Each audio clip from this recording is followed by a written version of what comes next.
Hello guys, this is Sherry from Paranormal World Investigators and PWIRD.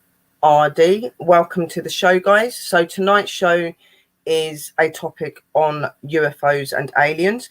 We have got some guests that are supposed to be joining us, but there's been a bit of a mix-up with the email and the message on my channel, so we are waiting for them to join. So if you are around Tim and Tommy, please let me know right in the room so I know, so that I can send you the link through the room and then I can delete it after. So please just message so I can see, so I know that you're there.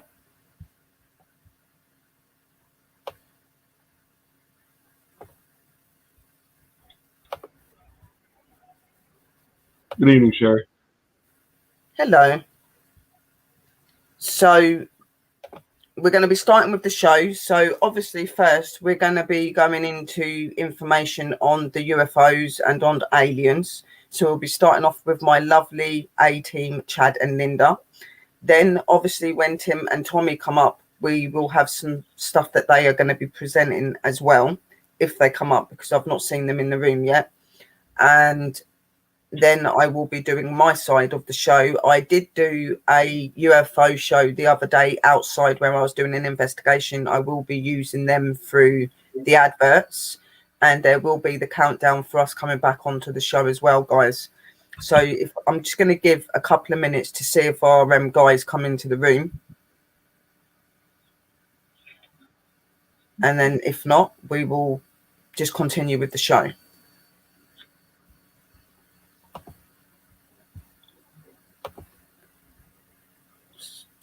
Right, I've shared one out. I need to share the other one out. Just going to share out while we're at it as well, guys. So if you could just share out so that people know that we're on, that would be awesome. A big welcome to you all as well. I hope that you're all well on this lovely evening.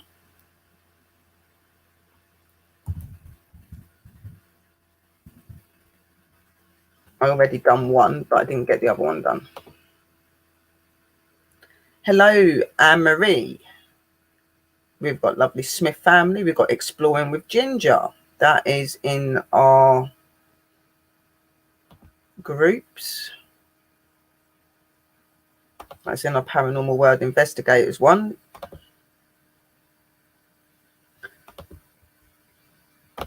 Nobody in the company one yet.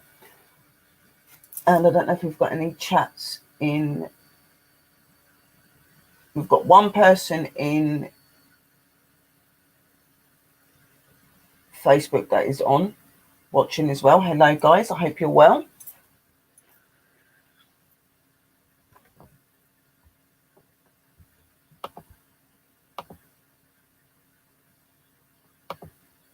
We don't seem to be seeing Tim and Tommy though. I don't know what's going on.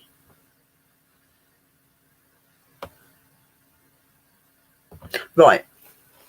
Well, what I'll do is we'll start off with presenting Chad and Linda to do their talk. If Tim and Tommy do join as they're doing this, I will just add them in, guys. But it will be Chad and Linda doing their chat first. Then hopefully we will have Tim and Tommy actually joining us, and then we can continue with the show that way as well.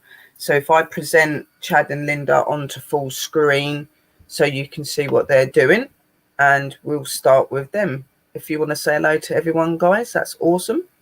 Hello. Hi, Tinkin. Hi, Hello, Mom. Thinking. Hello, Ginger. Hello, Mom. Like Sherry said, we're doing a little bit of ufology. Ufology. Yep. Definition of ufology is the investigation of unidentified flying objects, or as we call them, UFOs, by people who believe. We'll try and have that. Light on, maybe I'll be able to see better. Who believe that they may have seen extraterrestrial origins, mainly aliens and such. While there are instances of government, private, and fringe science that investigate UFOs. Ufology is regarded by skeptics and science educators as canonical examples of pseudoscience. In other words, some people believe, some people don't. Ufology is a neologism derived from UFO, a term apparently coined by Edward J. Ruppelt. It is derived from amending the UFO, or unidentified flying objects, with the suffix of the ology, or like Scientology and stuff like that, UFO'ology. So it's ufology. From the ancient Greek, and I'm not even going to try it because I don't know Greek. Early use of ufology included in the Fantastic Universe in 1957 and 1958 presentation of the UFO Research Organization in the Planetary Center.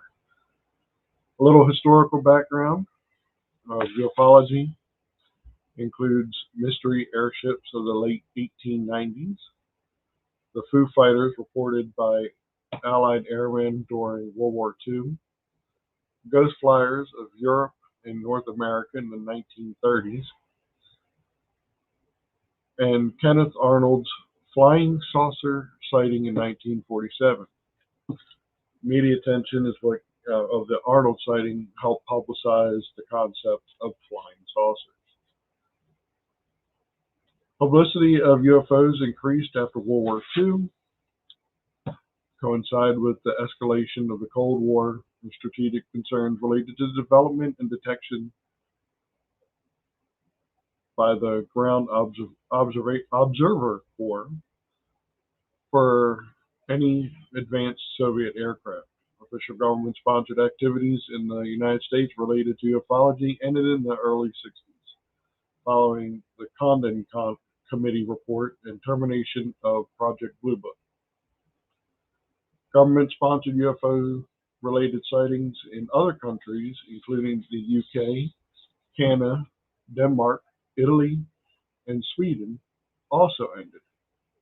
The exception to this trend is France, which made GIPAN program, formerly known as GIPAN, from 1978 to 1988, and SEPRA from 1988 to 2004, operated by the French space agency CNES. Pseudoscience of ufology. Despite investigative sponsored by governments and private entities, ufology is not embraced by academia as a scientific field of study. So in other words, if you plan on going to college, you can't just study ufology.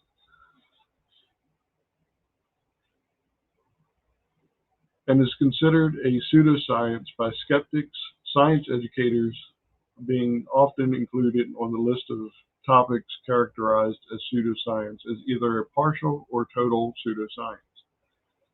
Pseudoscience is a term that classifies arguments that are claimed to exemplify the methods and principles of science, but do not in fact adhere to the appropriate scientific method, evidence, plausibility, falsibility, or otherwise lack scientific status. Some writers have identified social factors that contribute to the status of ufology as pseudoscience.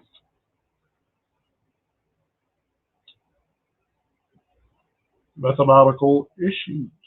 Although some ufologists, i.e. Patrick A. Sturrock, have proposed explicit methodology activities for investigation of UFOs. Scientific UFO research is challenged by the fact that the phenomena are spatially and temporally unpredictable and are not reproducible and lack tangible physicality. That most UFO sightings have mundane explanations, limits, interpretive power, of interesting, extraordinary UFO-related events, with the astronomer Carl Sagan writing, "The reliable cases are uninteresting and the interesting cases are unreliable. Unfortunately, there are no cases that are both reliable and interesting." Phenomena linked to ufology. In addition to UFO sightings, certain supposedly related phenomena are of interest to some ufologists, including crop circles, cattle mutilations, and alien abductions and implants. Some ufologists have also promoted UFO conspiracy theories, and there's a lot of them, including the alleged Roswell UFO incident of 1947, the Majestic 12 documents, and UFO disclosure evidence. Skeptic Robert Schaefer has accused ufology of taking a credibly explosion, writing that the kind of stories generated excitement and attention in any given year would have been rejected by mainstream ufologists a few years earlier for being too outlandish. The physicist James E. McDonald also identified cultism, an extreme subgroup, as negatively impacting ufology. During the Cold War, ufology was synthesized with the ideas of Trotskyist movement of South America known as Judaism. Judaism's main theorist, Juan Posadas, probably messed that up, but believed the human race must appeal to the beings of other Earths, to intervene and collaborate with Earth's inhabitants in suppressing poverty, i.e., Posadas wished to collaborate with extraterrestrials in order to create a socialist system on Earth. The adaptation of this belief among Socialists who had previously been a significant political force in South America has been noted as a contributing factor to its decline. Starting in 1940, investigations, studies, and conferences related to ufology were supported by governmental agencies and private groups, typically motivated by visual UFO sightings. The goal of these studies included critical evaluation of the observational evidence attempted to resolve and identify the observed events, and the development of policy recommendations. These studies included Project Sign, which we talked about in our last live stream on ufology, Project Magnet, and Project Blue Book. The Robertson Panel and the Condon Committee in the United States, the Flying Saucer Working Party, and Project Condine in Britain, Guypan in France, and Project Hazelden in Norway. Private studies of UFO phenomena, including those produced by the Rand Corporation in 1968, Harvey Rutledge of the University of Missouri in 1973 to 1980, the National Press Club's Disclosure Project in 2001. Additionally, the United Nations from 78 to 79 sponsored meetings and hearings concerning UFO sightings. UFO organizations and events. A large number of private organizations dedicated to study, discussion, and publicity of ufology and other UFO-related topics exist throughout the world, including the US, UK, Australia, and Switzerland.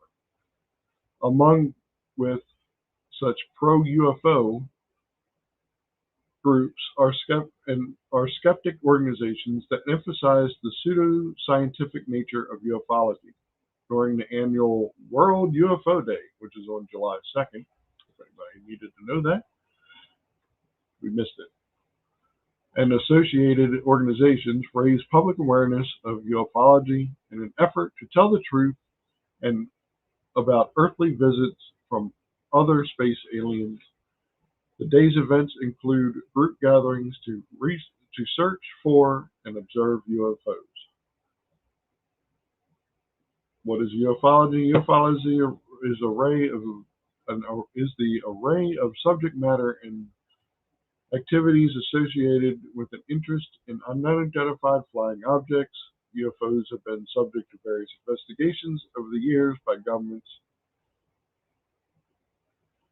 The term derives from UFO, which is pronounced as an acronym. Hello.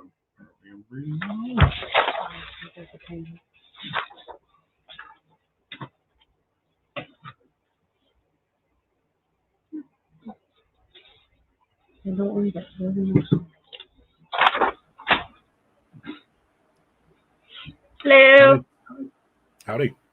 Hey, stop winking at me, Tom. That was kind of weird. He's here. Got one of two. Well, you can bring him up. So she can introduce them. Yeah, right. Let me just bring them back up a minute, guys, so we know. We had a bit of, I don't know what happened. I did send an email, but I don't know, because there's new codes on the YouTube, so I don't know who's getting in the new in. So I've just sent Tim another message. He said he's got an intro that we can play that he's made for us as well. So we'll do that in a little while as well. So guys, we have got amazing Tommy here from UFO Man. He is the co-host with the channel owner Tim. They are absolutely amazing. They are professional ufologists and they know their stuff. They are very awesome. So they've got some really good content and stuff that they're going to be sharing with us tonight as well, guys, from what I've been told by Tim. So what we'll do, Tom, if you want to say hello quickly, then we'll get back to Chad and Linda, and then we'll get you to come up and talk a bit more in a minute. Are we live right now? Yes, we are. Oh, We're live on YouTube and we're live on Facebook. We're on everything. Oh, fantastic. Folks, my name is Tommy Highway, and as Cher was just saying, I am a ufologist. I am the co-host of the UFO Man channel, and I'm really very, very happy to be here. Thank you.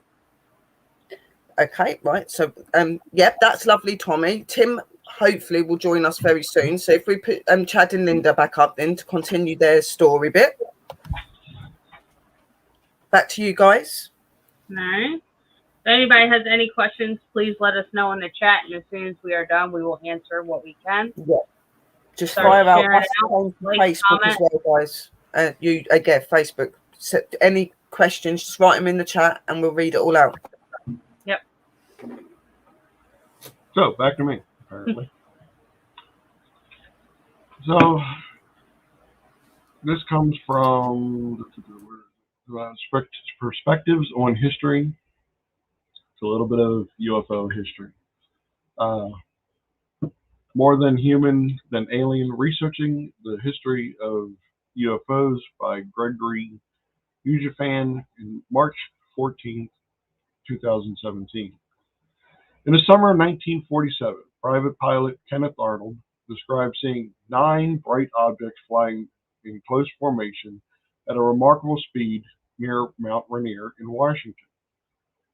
Soon after, when pressed by curious journalists, he described the strange aircraft as flat like pie pan and somewhat bat-shaped, noting they flew like a saucer would if you skipped it across water. Though he never uttered the phrase flying saucer, newspapers throughout the world rapidly adopted the term. Just weeks after Arnold's sighting, a Gallup poll revealed that 9 out of 10 Americans are already familiar with the moniker. Within months, the expression flying saucer and flying disc have become not only ambiguous, but virtually synonymous with sightings of unusual aircrafts. To witness an unknown flying object in the sky meant, to many people at least, they saw a flying saucer. Over the next 7 decades, claims of unidentified flying objects, UFOs, from outer space, encounters with aliens, and ancient astronauts inspired amateur research, or ufology, and extraterrestrial contact support networks, governmental agencies, scientific and clinical research, best-selling books, news coverage, television shows, and films. Since the mid-90s, however, interest has apparently waned. News coverage of UFOs has measurably decreased, and the ufology community has reported declining membership. The dissolution of local UFO groups and the closing of leading periodicals and newspapers. What explains the global rise and seeming decline of UFO sightings, interest in UFOs, and alien contact movement? What does the historical preoccupation with flying saucers and extraterrestrial visitors tell us about contemporary attitudes towards science, technology, and other status of human beings? These are some of the questions I'm exploring in my research.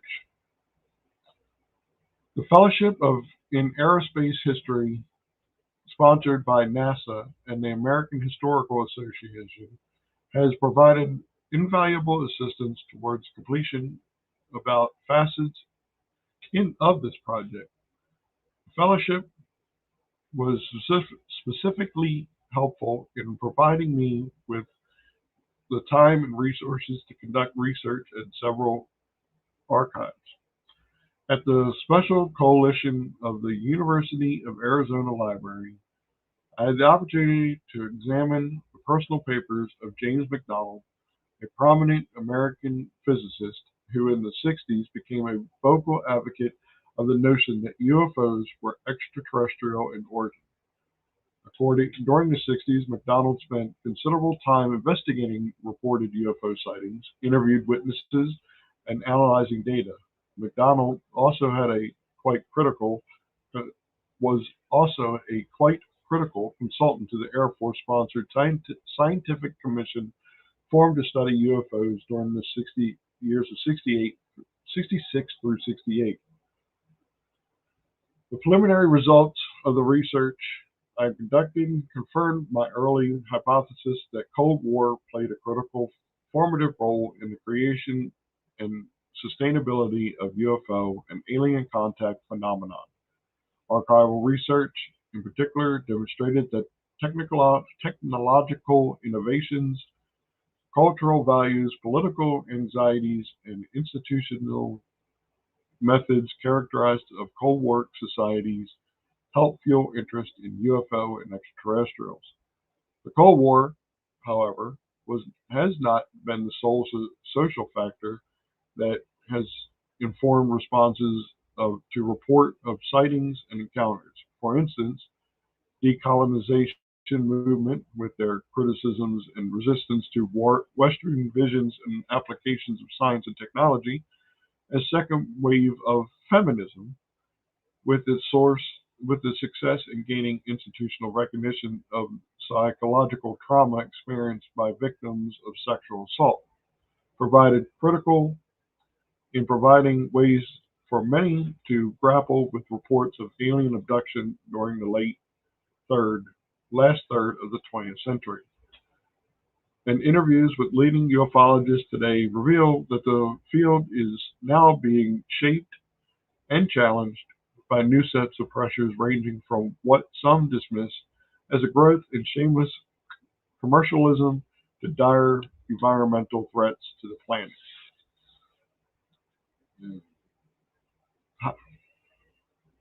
To the hollowing out of traditional organizations through generational change and greater reliance on digital media. I want to extend my thanks to both the American Historical Association and NASA for giving me the invaluable opportunity. So that was from again, from Greg Ujifan, from the perspective on history. Well, it's interesting that they mentioned Kenneth Arnold. We were talking about him on our show, I think it was last week. If he's in very many ways, he's actually the father of modern day ufology. Now, he may not have been the first person to actually report it, but he's the first person that actually got the credit for it. Okay, and I guess that's what really counts in the end of the day. What he saw in back then, there wasn't really that much of a stigma around UFOs because nobody knew what the hell a UFO was. You could said UFO back then, people went, huh? What's that an acronym for? You know? But the fact that he came forward, and then pretty much he was like one of the first and really last pilots that didn't get absolutely the reputation tarnished or punished in some way for coming forward, because pretty much every other pilot after that had all kinds of problems with their careers after they came forward. And that's why everybody clammed up for decades. You know, that's exactly the reason. But yeah, he was the first. There was a lot of unfamiliarity with ufology, and like it runs in everything that's strange and unknown, really, doesn't it? Really, like a lot of people would not accept ufology or paranormal or anything like that. Everything was always looked and frowned upon. So, in a way, we have got a better time now, today, because we are more acceptance to what's going on out there. But we still got people that try to sway us away from the truth. But obviously, more and more evidence is coming forward, so it's getting harder to hide it. I agree. And you can't keep it. You cannot keep a secret in the United States of America. Period. Forget it. No. It cannot be done. Even on an espionage level, with corporations being raided by China and all that. You've always got that idiot that gets the email and says, "Change your password," and they go, "Okay, click it." Okay, and that's really all. I'm a network engineer by profession. That's really all you need to do. And so you can't keep a secret anymore. And we were talking about the UFO report last night. We touched on that again. I know that we've beaten that horse pretty much to death, but think of it like this. They came out and they provided the public with this report, and the only thing that it really did was it confirmed that UFOs, whatever the hell these things are real physical objects in most cases. They confirmed that. And if you noticed, the story just kind of went right through the media. Yeah, it once goes over the head, doesn't it? Like my one grandma mention, and that's it. Like, well, okay, you've told us that they're existing, but you're not telling us what you think they are. Like, you're saying, yes, they're an unidentified flying object, but what are they? Are they extraterrestrial? Are they linked to alien? Are there other life forms in this? You know, they're not really given very much out, are they? They're just giving you little bits, thinking that's going to be enough, and it's just making us want to do more. Well, I mean, we know for a fact that evidence exists in the form of cell phone pictures and videos taken by these pilots outside the cockpit, and we know that they're so graphic and vivid that it's like whatever these craft are, they're flying right just on the other side of the wing of this thing. They're flying in formation with it, and we didn't get that. Because here's the thing, to think about it like this. They gave us just that little bit of information. These things are real, and it went, and it's gone. It's out of the news cycle, right? But had they provided us with these photos of what people in our Congress described as science fiction movie stuff, had they given that to us, we'd still be talking about it. It'd still be the top news of the day more than a month later, right? It would, because it's something that we've all been led to believe is not real. So it would show it there, you know, like a lot of us have had experiences and that you can't explain. And in another way as well, it helps those people that have sat there and wondered if that has happened to them, if they have had that experience. It kind of clarifies to them a little bit as well, doesn't it? Because at the minute we are in the dark, and even though we know these objects exist, nothing's being said in concrete, which is what we need to be hearing. Because I don't understand how they can't be coming forward and saying it just out straight. Yes, there is alien, there is UFOs, because they're getting the evidence and they're saying it themselves in a way. You know what I mean? So just be straight and be honest. You know, so much could come from it. It'll start to leak. I mean, these things that, again, we absolutely cannot keep a secret, no matter what in this country. It'll start to leak. But then again, See, here's the problem with a leak, though. Is a leak authentic or is it BS? You know what I mean? If it comes from the government and they're saying, here it is, then it's more likely to be authentic. So then even if the stuff does leak, you're still going to have the skeptics out there going, oh, that's CGI or special effects or whatever. You know? Oh, yeah. Yeah. We can't win here. We just cannot win. It sucks. I hate this. You already get people that do that now, don't you? You know what I mean? Oh, absolutely. You'll put up something that you just cannot explain, and there's no way nothing's been done to it. And they're like, no, that's not real. And I'm like, look, what other evidence do you need in front of you to actually believe? Because you don't even believe the real evidence. So, right. For some people, we kind of have to go and just let them get on with it, because one day something's going to happen that's going to make them be like, oh, okay, you was right, because I've had an experience. Or, you know, for some people, you just can't open them. Well, they wouldn't believe in ET if ET walked up and smacked them on the ass, and that's a fact. No. And you're going to get that. That's part of the population. It was imaginary, right? Yeah, he's right in front of you, and he was imaginary, you know. But sadly, that is because we've been, as a salvation and as public people, we've been led for so many years to believe that all these things we believe in is not real, that people don't know what to believe anymore. They don't know who's telling the truth, who isn't. They're in between, you know what I mean? There's people that are confused, people that just don't want to know, because when they have wanted to, they've just been brushed off. You know, you've got the ones that do believe, like us. We believe in it, we believe it's there, and we've got things that have happened to us to say that it's real, you know. But sadly, we can't sway everybody's attention and mind round to believing. That's just the sad thing about this. What sucks about it in this country is everything is politically based now, and it didn't used to be like that 20 years ago. And that means that you got people that will believe whatever they're told, as long as they're being told that by a politician who they believe to be one of their betters in life. Okay, someone better than they are. I know people like this, and it's the same way with UFOs, and that's why you got a lot of the naysayers out there. But these also tend to be the people that would, you know, absolutely believe whatever the government tells them, hook, line, and sinker, take it at face value, no questions asked. It's the same mentality, you know. And it's the same here.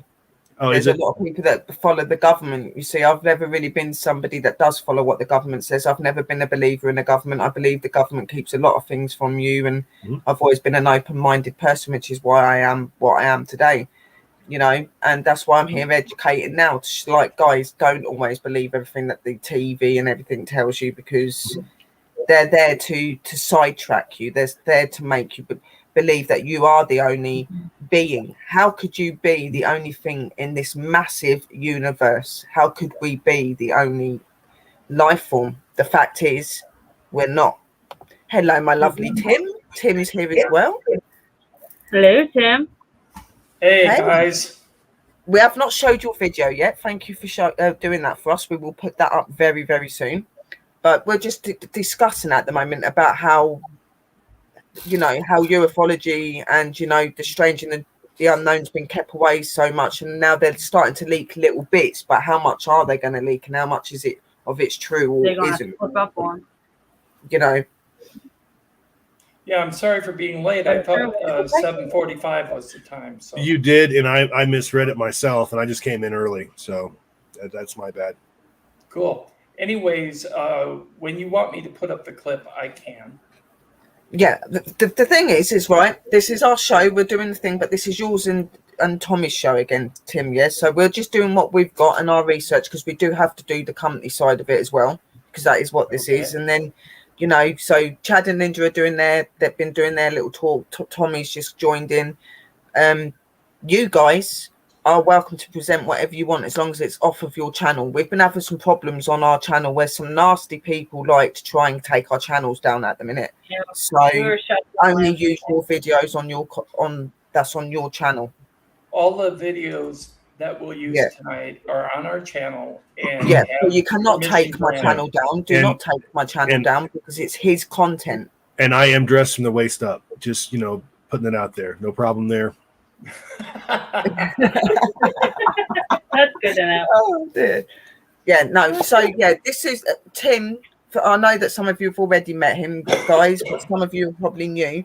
Tim is the co-host of UFO Man. Absolutely amazing. Again, another professional ufologist.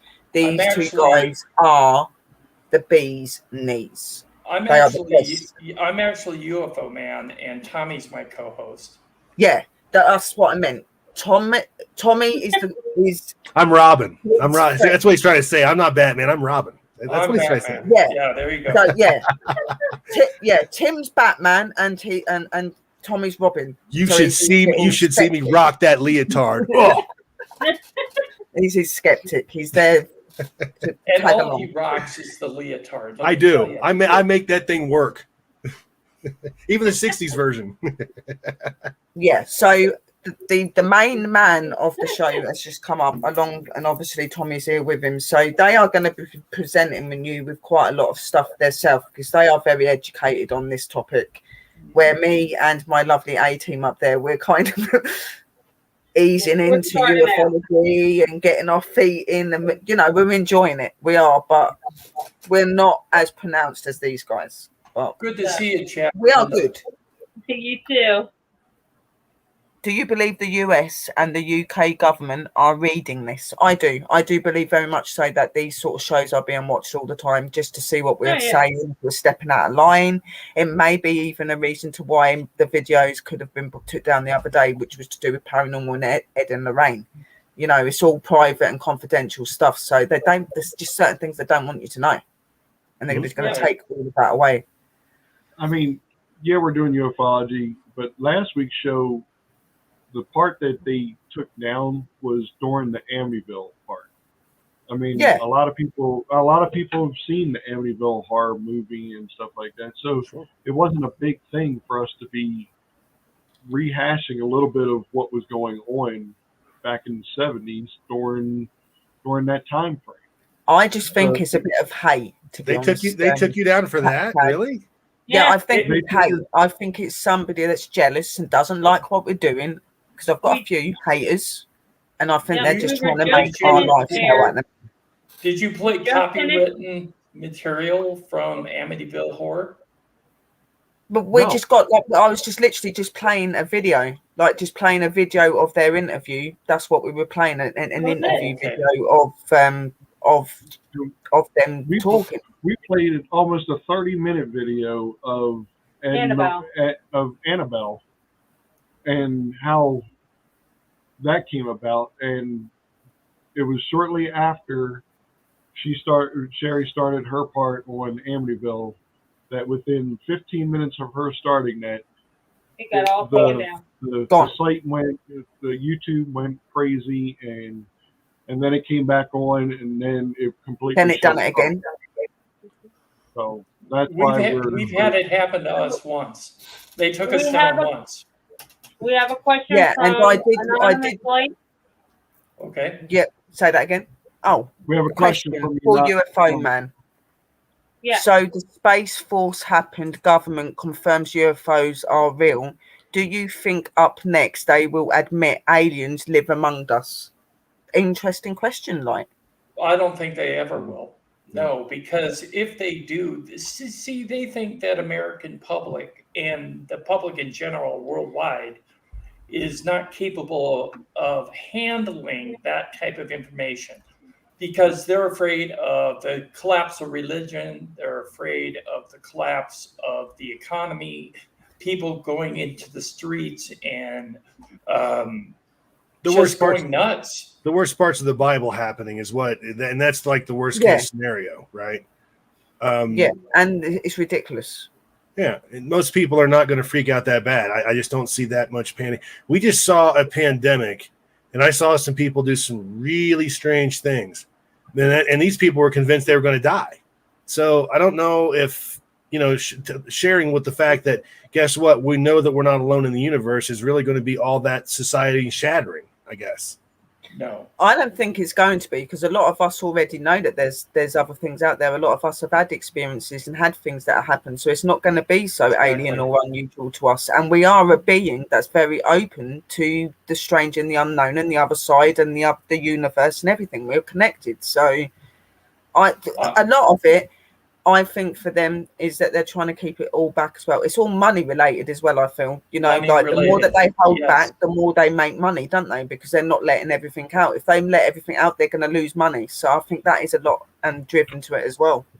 Right, they're going to lose money. That's exactly right. And control over the people, because there's so many technologies that they have gained from crash sites that they have back engineered that we could use in our daily lives. It would probably release us from the grid, meaning we wouldn't pay electricity bills anymore. We wouldn't have to drive with petroleum in our cars. You know, 0 point energy is the big one, and they've known about it since Tesla. So, you know, it's a matter of whether we can actually get that out in the public, but right now it doesn't look likely. What do you think, Tommy? Well, you know, it's like they say, as far as Tesla is concerned, the reason that we're not using Tesla systems today is because they couldn't meter them. In other words, if you can't meter something, then you can't charge for it.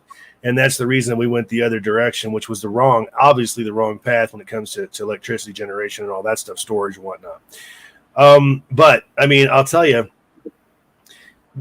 the kicker of the whole thing is that you're taking people like ourselves, okay? And to Sherry's point, yes, that's true. We've had experiences. We already on this panel know what the truth is, okay? They don't have to convince us.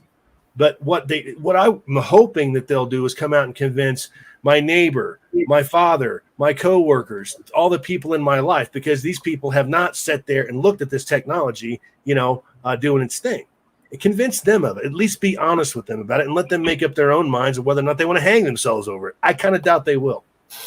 Another thing as well, what you've got to consider is who we are, okay, in this world. What are we really?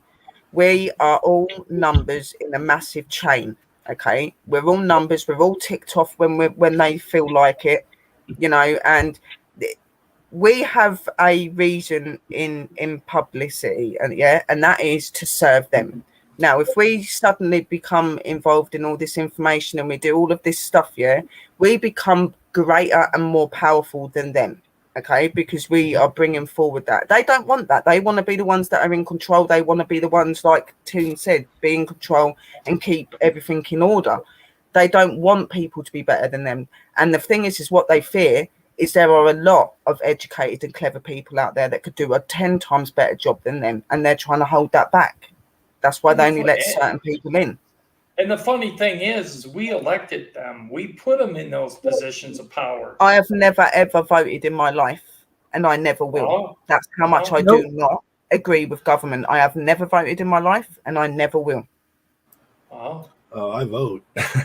I definitely vote. I do vote too. We don't think it makes much of a difference after the last election we just saw in this country, but we still vote. I mean, yeah, that was obviously. I don't see. I'm one of these believers. If I don't believe in something, I won't do it, and I don't believe in the government because I've seen the way that this world is and the way people suffer, and the fact of things that are hid that shouldn't be hid. And I don't believe that I should have to support something that doesn't support us or believe in us or believe in what we believe in. So I don't support them.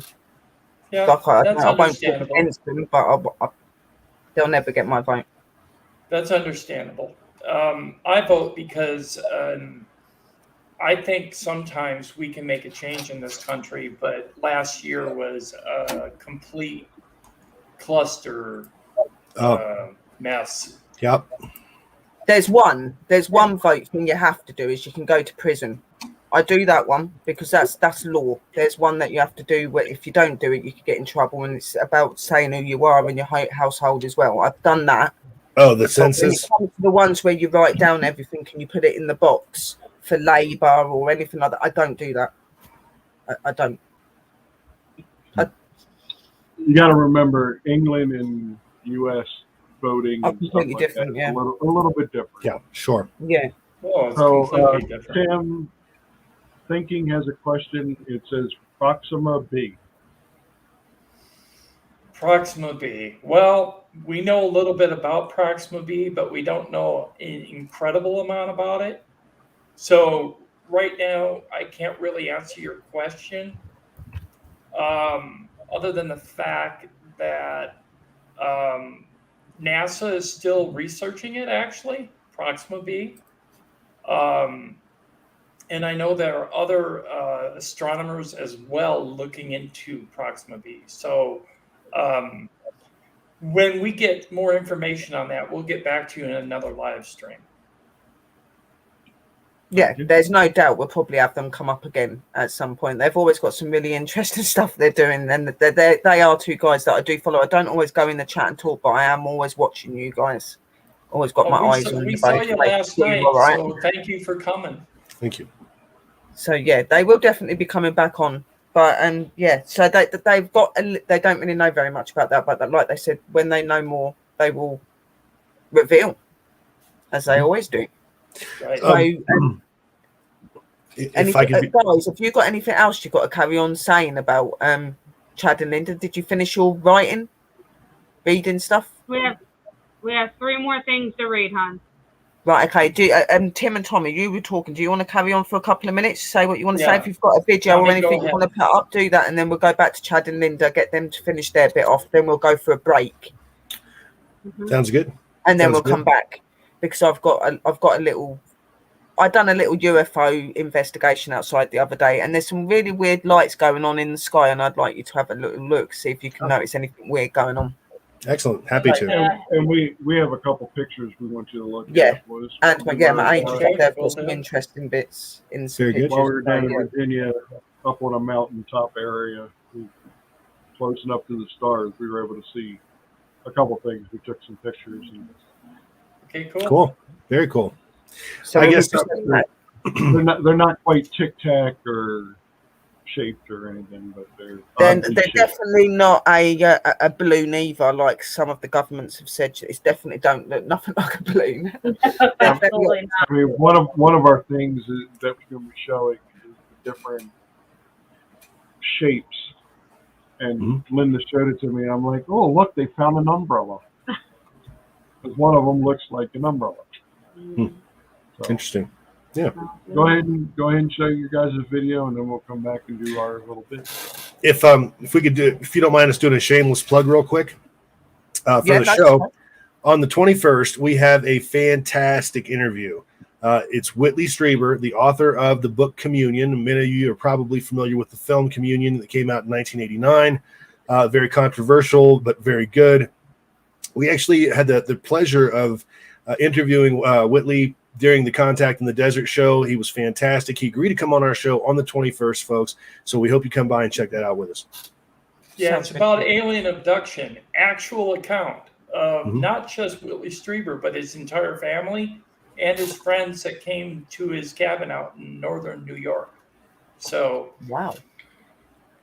come and listen to him. He's very good and very entertaining, and he is a big player in the ufology community. So Major interview for us, and we're just honored to have the guy, really.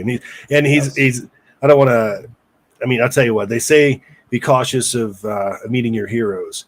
Well, this guy's been a hero of ours for a long time, and we met him. Let me tell you, we were not disappointed. What a wonderful guy! And really. and it sounds like he's a phenomenal guy. So that's going to be a very interesting show, guys. So do check out UFO Man and go and check that interview out.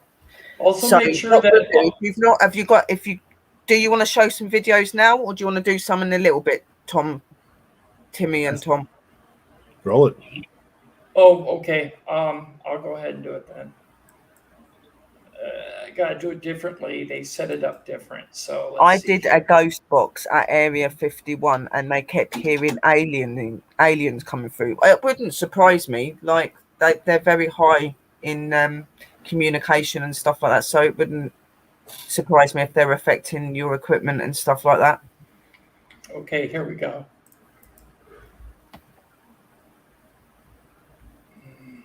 You got to bring it up.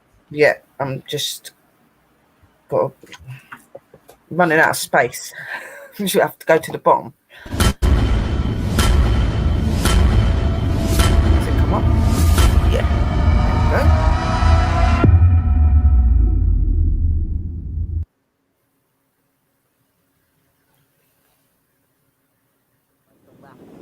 side of the room there. I'm floating around. This is the one you saw last night, Sherry. Yeah, this was an amazing one, guys. You'll love this I'm one. zoomed in. I can't get any closer with the camera. These are lights near the moon. Wow, that's pretty creepy. You see it though? You see it? And there are two of them over to the right. Wait a minute. Look at holy shit, look at that. Look at the shape. Oh my god. Whoa, that's fucking cool. You see that? Yeah. Absolutely phenomenal. It's hovered right in For the front. Facebook guys, we're just watching the video, guys. Ooh, that is fucking...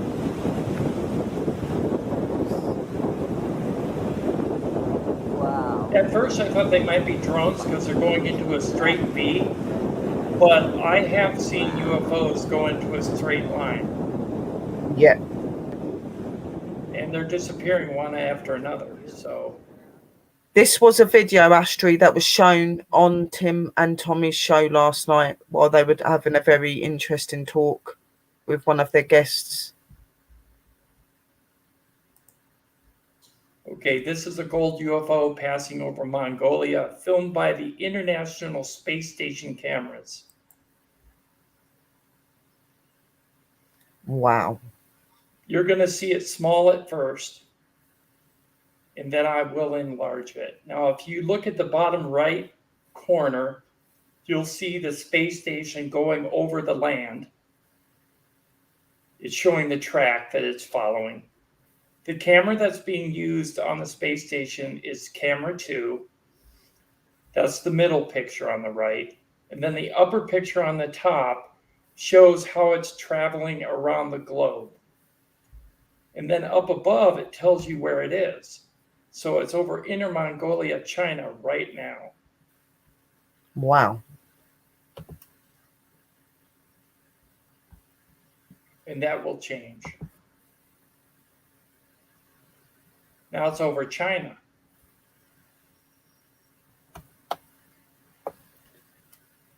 Well, this is a really slow part, but the next part is quicker. It's not a problem. It's very fascinating. And these things very much exist, guys. Wow. Yeah, we don't know what this is, but it has been ruled out as an ice crystal. And the interesting thing about this is NASA went dark after it was shown on camera. And here it is larger. That's just nuts. Oh, wow. You can never, ever get unamazed by watching stuff like this. Even though I see it last night, I kind of come in on halfway through it. So It looks like a coin. it does, doesn't it? Mm-hmm. What do you think, Tommy? It looks like it's tumbling. Yeah, definitely, Astrid. Very interesting. It looks like a saucer shape, doesn't it? Very circle. It's amazing.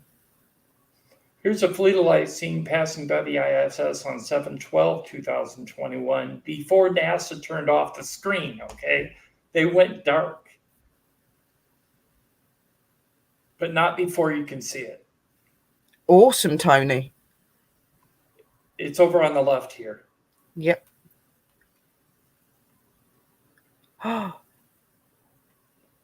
Now, Tommy and I thought last night that this might be one large object instead of a bunch of little white lights because they're not flashing. A massive big machine or something. Right. Like the stuff you'd see in a movie. Right. And it's definitely filming in space. It's not filming toward the ground or the ocean as the track pattern on the bottom left shows. It's not filming the ocean. It's filming straight out into space. Now, here's a close-up. That is nuts. This is the bit I missed. Don't remember seeing these bits, but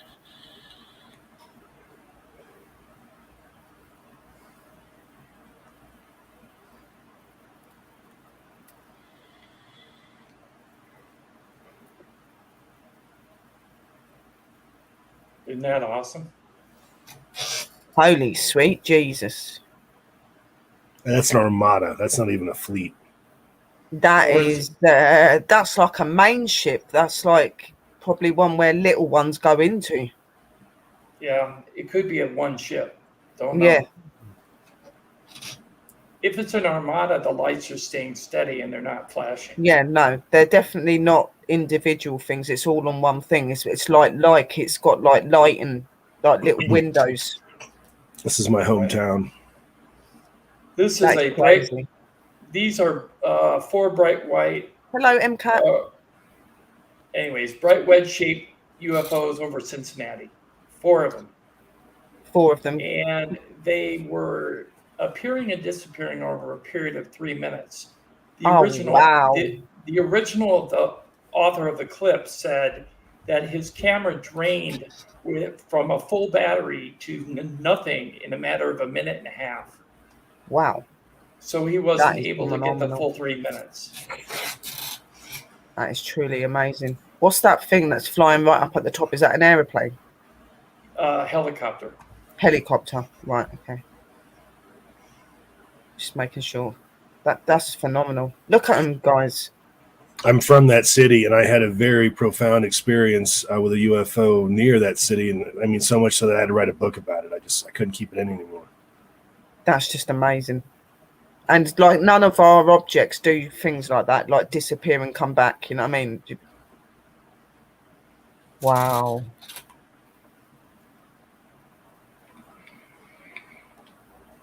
There they are, back again. Now I'm going to zoom in here in a short minute, and Yep. you'll be able to see them closer. Okay. See, they're kind of like wedges, Mm-hmm. and they're maintaining their shape. Yeah. Like little steps. Almost triangular. They are, aren't they?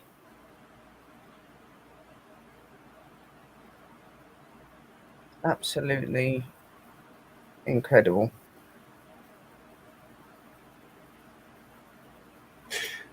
And you have to understand that's not very far away at all. That's let's say a 45-minute drive to Wright-Patterson Air Force Base. Are they flying into like Erie? That's what thinking's asked. Lake Erie? No, that's Cincinnati's. No, that's not near the Great Lakes. There's your answer, right. thinking. Here's 12 UFOs hovering over Los Angeles, California on 8/2/2021. 12. Wow.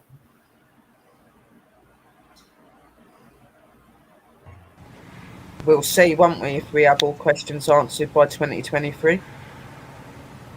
That's amazing. There's a lot of them, whatever they are. It just appeared like that within seconds. There's 12 of them. So funny. There's the street light. And I think they're coming this way, aren't they? They just appeared out of nowhere. That's just so funny. Let's go out and greet them. Nanu nanu. Oh, wait a minute. One just dropped down low. Wait. Look at it. See it? Oh, it just disappeared. Oh, my God.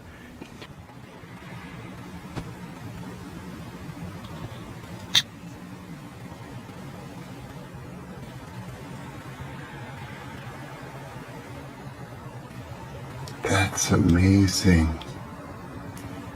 There's a lot of them, whatever they are. It just appeared like that within seconds. Truly amazing. And There's 12 of them. those objects don't exist. Well, they're not now, but and I think they're coming this way, aren't they? I think mass sightings like this are becoming more common. They just appeared out of nowhere. That's just so funny. And what's interesting about these objects is they maintain their position except for the one on the bottom left that's dropping. yeah. Nanu nanu. So they're not Chinese Oh, wait a minute. lanterns. One just dropped down low. They're definitely something other. Wait. Look at it. See it? Oh, it just disappeared. Oh my God. There it is. Absolutely amazing. Here's UFO exodus from the lunar surface on 8/3/2021. I had to change the color of the moon to green so you could see it better. If you look at the upper left here, you'll see them flying out. Bunch of little white lights spewing out. Do you see them? If you don't, I will. Oh, wow, yeah. Just here. Now watch this. Now that's not even like something impacted on the moon and blew, debris out of it or anything like that. We're not looking at that. We're looking at something deliberately in flight here, folks. Yeah, no, Right. they definitely are. And there's some sort of movement like there. There's like light coming from them as well. So, yeah. Yeah, check that out. And they're flying in different directions too. Yeah. And avoiding each other. That is absolute. Wow. Okay, this I next. love this stuff. Oops, sorry. Gotta go back to the end here. This is a flashing UFO seen over Colorado Springs, Colorado on June 6th. Now, this is where Tommy lives. His neck of the woods. What you have to understand Oh, wow. about living in Colorado Springs is that it is literally surrounded by military bases, and they keep the airspace absolutely controlled here. I mean, I heard way more traffic, air traffic everywhere else that I've ever lived in my lifetime compared to here. So there is no like regular air traffic. There are no drones, all of that. This place is radared out the yang. You would not believe how much it's radared. It's #1 nuclear strike target on the planet. So, Yeah. Look at that. There goes. Absolutely amazing. I think this is where I came into your show yesterday because that was the bit I remember seeing. so I don't believe this to be a drone or anything like that. I think this is something else. That's definitely not a drone. It's way too big. Right, and he had to zoom in quite far. He was using a 200 millimeter lens to capture this. And it's still distorted, so I think it's farther away than what his camera could capture. Still phenomenal though. There isn't no lighting on any of our machinery that's like that. Right. I've not even seen a drone that does that. Like I've seen it with 1 or 2 lights, but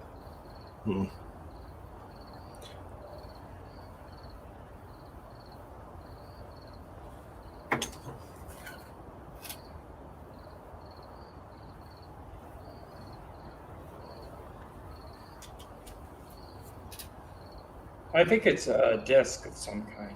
Yep. yeah, that's what I'm thinking is circular because of the way the lights are going around it. It's just because it's in the cloud and like you said, the camera can't get right up to it. It's blocking bits of it out. It looks like it's going in a Sorry, circle. hold on. StreamYard's got a new program to where it's kind of hard to use. So, I have one more video for you, Yep, that's fine. but we got to remove this one and start over. Okay, yeah, no, that's Okay. not a problem. Tommy, if you want to say something about something while I go get the other video, that'd be cool. Well, yeah, and I think that if we're actually seeing an uptick in UFO footage that's being submitted around the world right now, and there's 2 reasons for that. Number one, I think that that's because there is an uptick in sightings. I think that these things are becoming more and more prevalent in our skies. Second, I believe that now since some of the stigma is starting to really, some of the stink is starting to come off of this subject, I think that people are a lot less, are a lot more willing to come forth or be forthcoming with their stories in their evidence and their videos and photographs and things of that nature. It's still a very touchy thing. I mean, do you want to go up to your boss and say, yeah, I believe in UFOs? I'm not sure I'm comfortable with doing that yet. But at some point, I think we'll probably get there. Right. Yeah, it's getting better, but still, Yeah. you have to tread a little bit gently still with some people. Yeah, definitely. And to your point, I mean, if, that there are people that would not believe in ET, if ET strapped into a table on the ship, filmed it. Yeah. I mean, they're still wouldn't. going to be in disbelief, aren't they? Absolutely. Okay, I found it. Okay. Here we go. This is a cryptid sighting or an alien. We're not sure.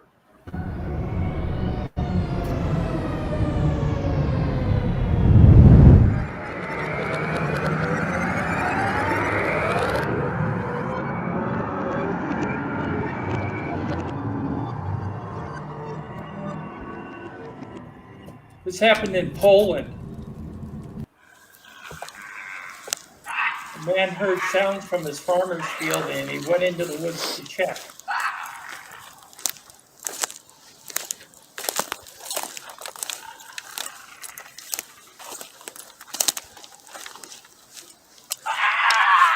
Oh, wow.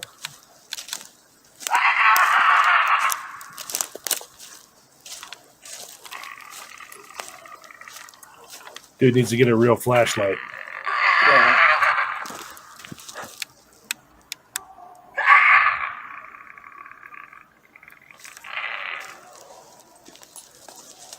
Whoa.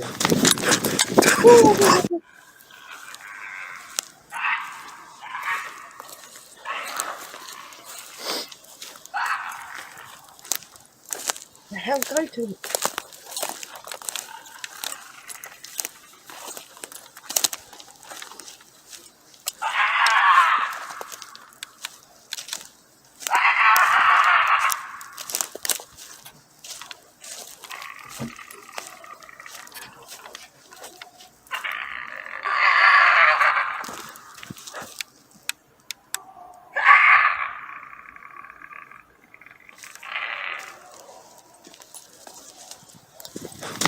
Oh, Now this is a close-up.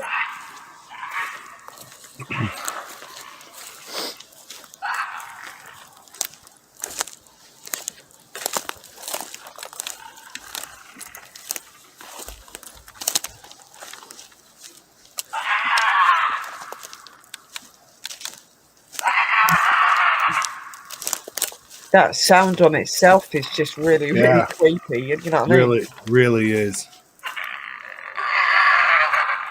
Sounds like something out of the Blair Witch. Mm-hmm.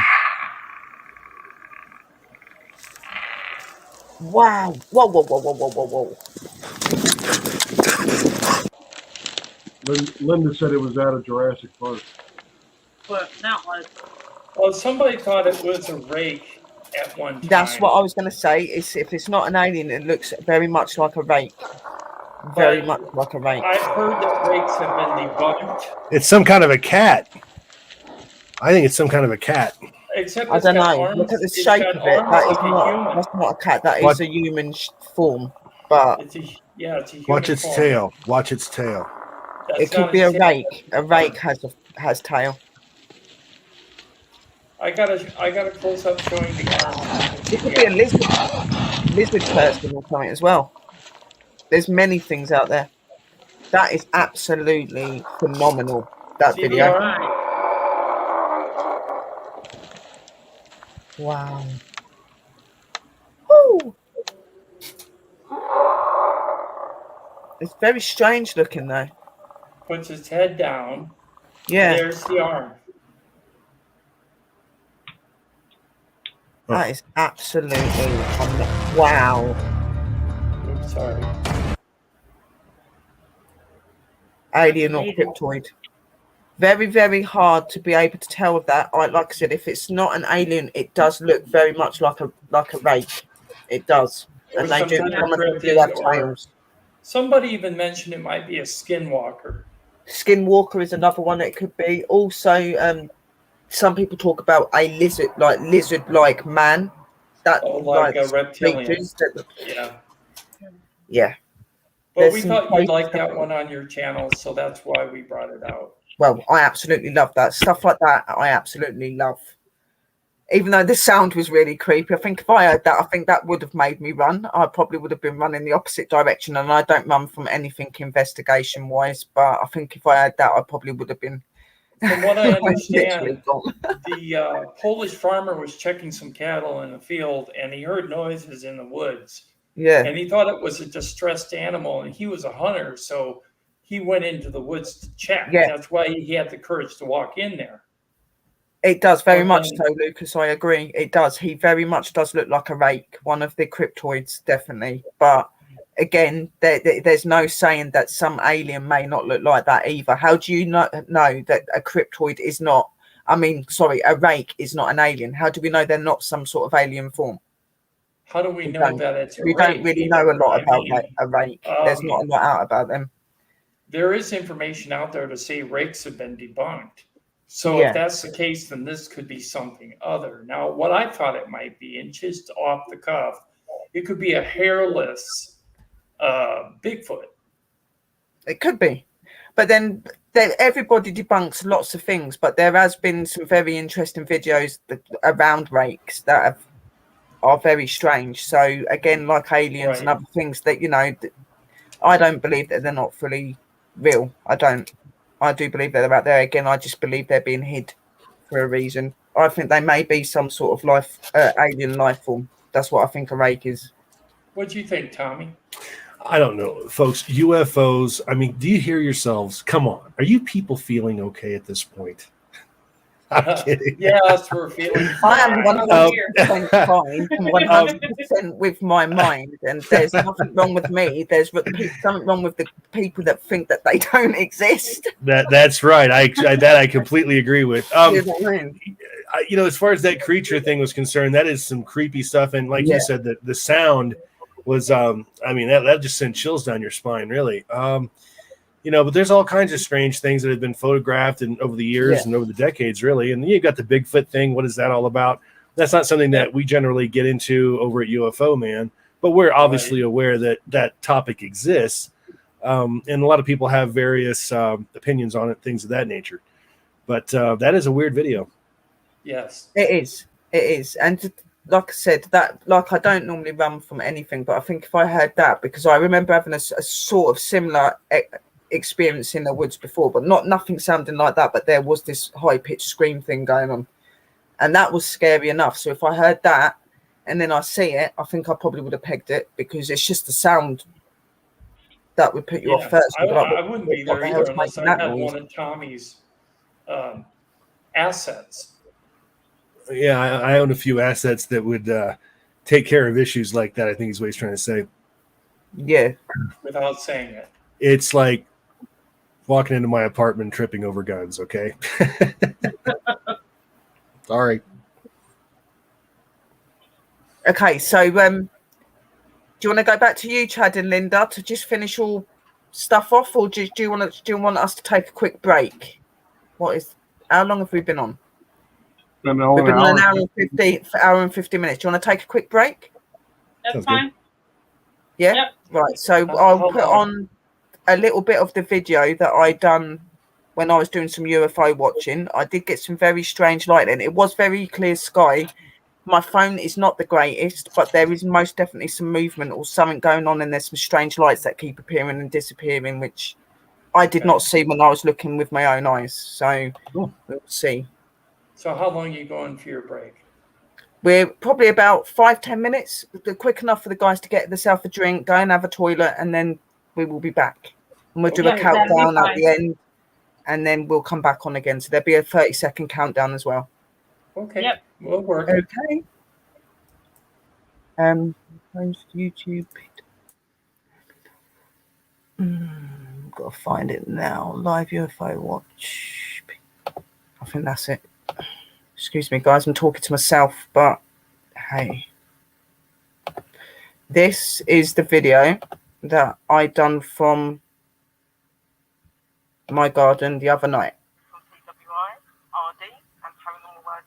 We're outside today. We are going to be doing a live stream, some UFO watching, to see what we can get.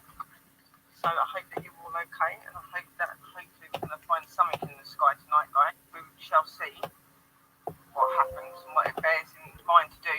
Obviously, it's pretty dark out here at the moment. I am going to literally turn on the camera picture as well, so that you can actually see better as well. Be aiming towards the sky. So if you see anything, please let me know in the comments, and please share it out, guys. Let people know that I'm on. It's really cold out here, so I've got my hood and everything on because it's not very warm. So there's a naval flap. It's not. So fresh. It's not doing the naval. What's going on here?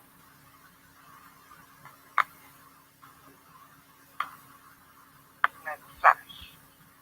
Okay, that's it.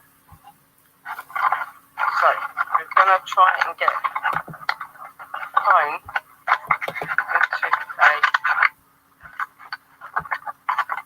a way where you can actually see the sky, guys. So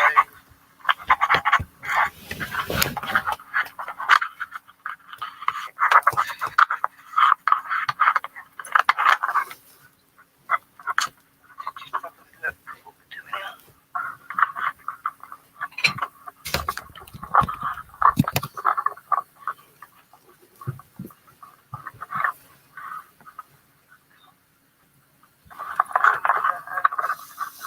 There.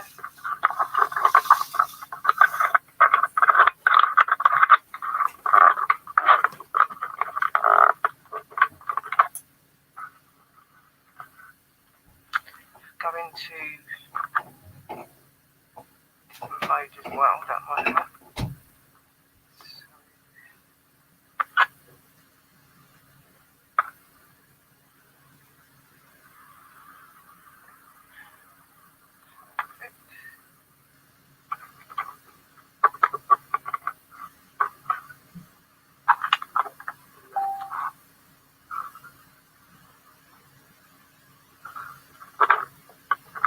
I'm going to put some spirit box and stuff on as well, guys, so I don't know if you can see, but I'm going to put some spirit box and stuff on as well. So what we're doing now is we're looking up to the stars so we can get everything.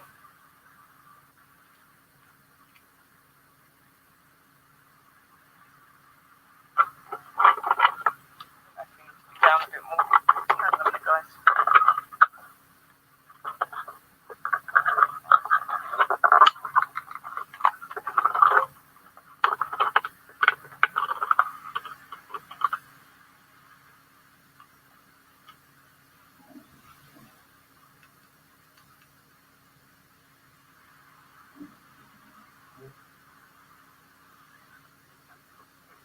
As well.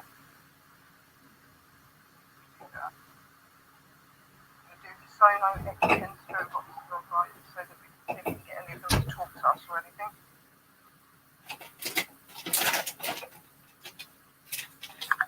You know, so if you come in another night, we mean you no harm. We come to talk to you. We are in the power of my Lord Jesus Christ, we are in the power of my Mother Earth, Mother Nature. We mean you have no harm. We are here to communicate with you and to communicate with the universe and anything that may be within the stars. I've asked you, our Father and our Lord, to protect us, and I ask you, our Mother, Mother Earth, Mother Nature, to thank God for your kindness and your love. So much to you, amen. Yeah.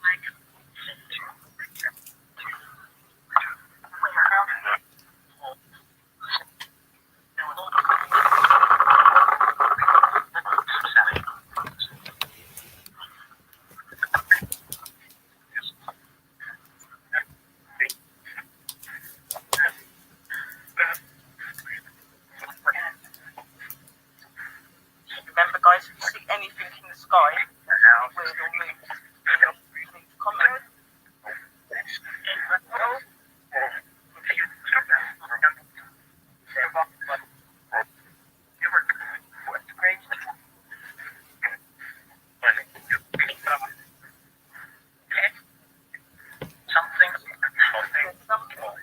What do you see, guys? See the light? That's good. See the light. Can you tell us about the people in the sky? Are the people looking at us in the sky?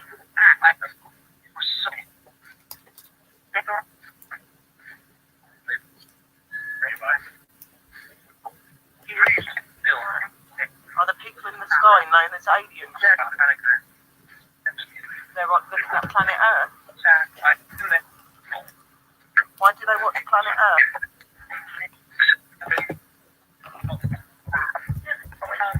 Check the world.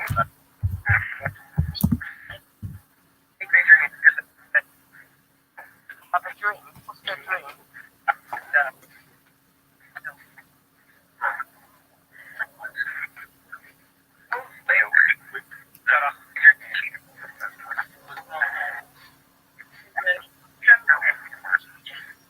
Airplane going across. Your video doesn't show up.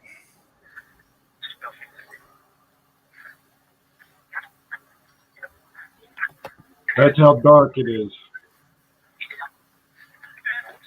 That's the that what you're looking at is the sky, and all the stuff that's actually coming in. There's like little. I can see white light bits showing that it's actually the sky. You can see things moving in it.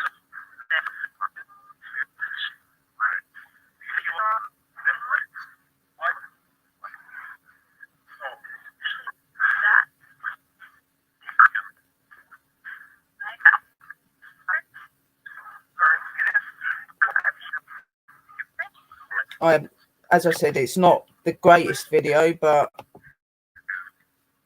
it's something. I can definitely, you can definitely see bits moving in it. It's just really dark. Need to get a better camera or something.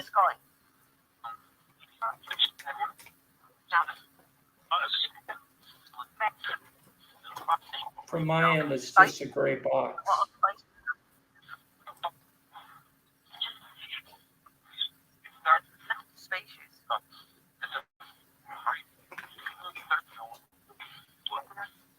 Aliens.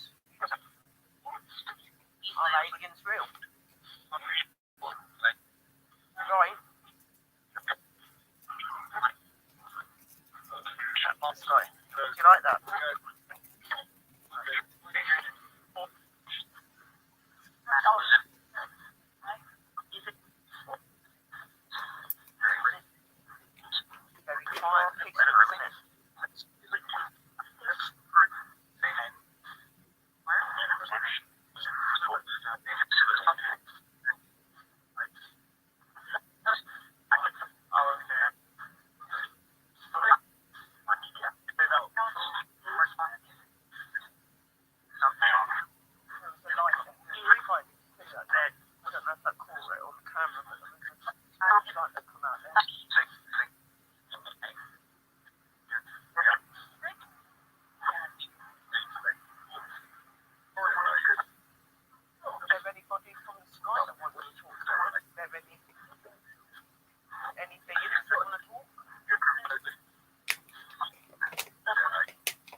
Hello, guys, and welcome back to PWIRD. And we are back to our show with myself, my lovely team, Chad and Linda, and my lovely UFO Tim and UFO Man Tommy.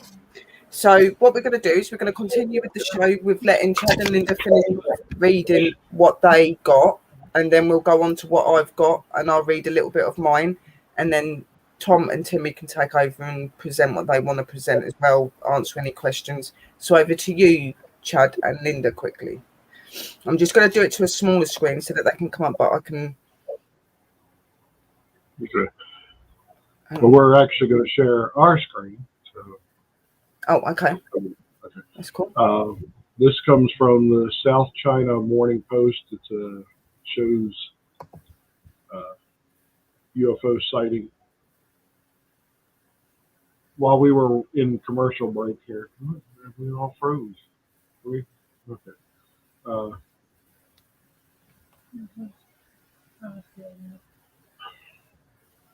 It shows the different sightings and stuff around the world. There have been 80,000 reports of strange objects in the sky. So I'm getting ready to share this video.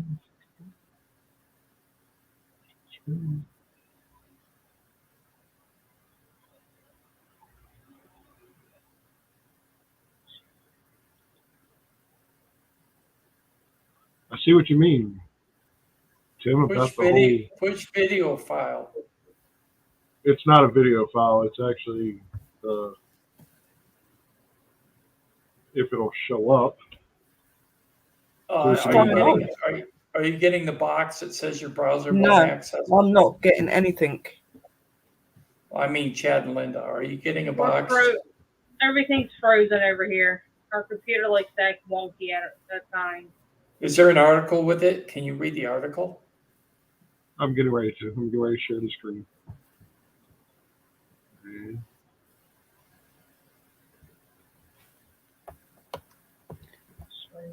Oh, that's... there have been more than 80,000 reports of strange objects in the sky since 1947. You should be able to share it now. I am not seeing anything. Just get rid of it and just read. Oh, here we go. Here they go. It's come up now. Hang on. It's come up. Here we go. There you go. Okay. There we go. Since 1947, according to the National UFO Reporting Center online database of Newfork.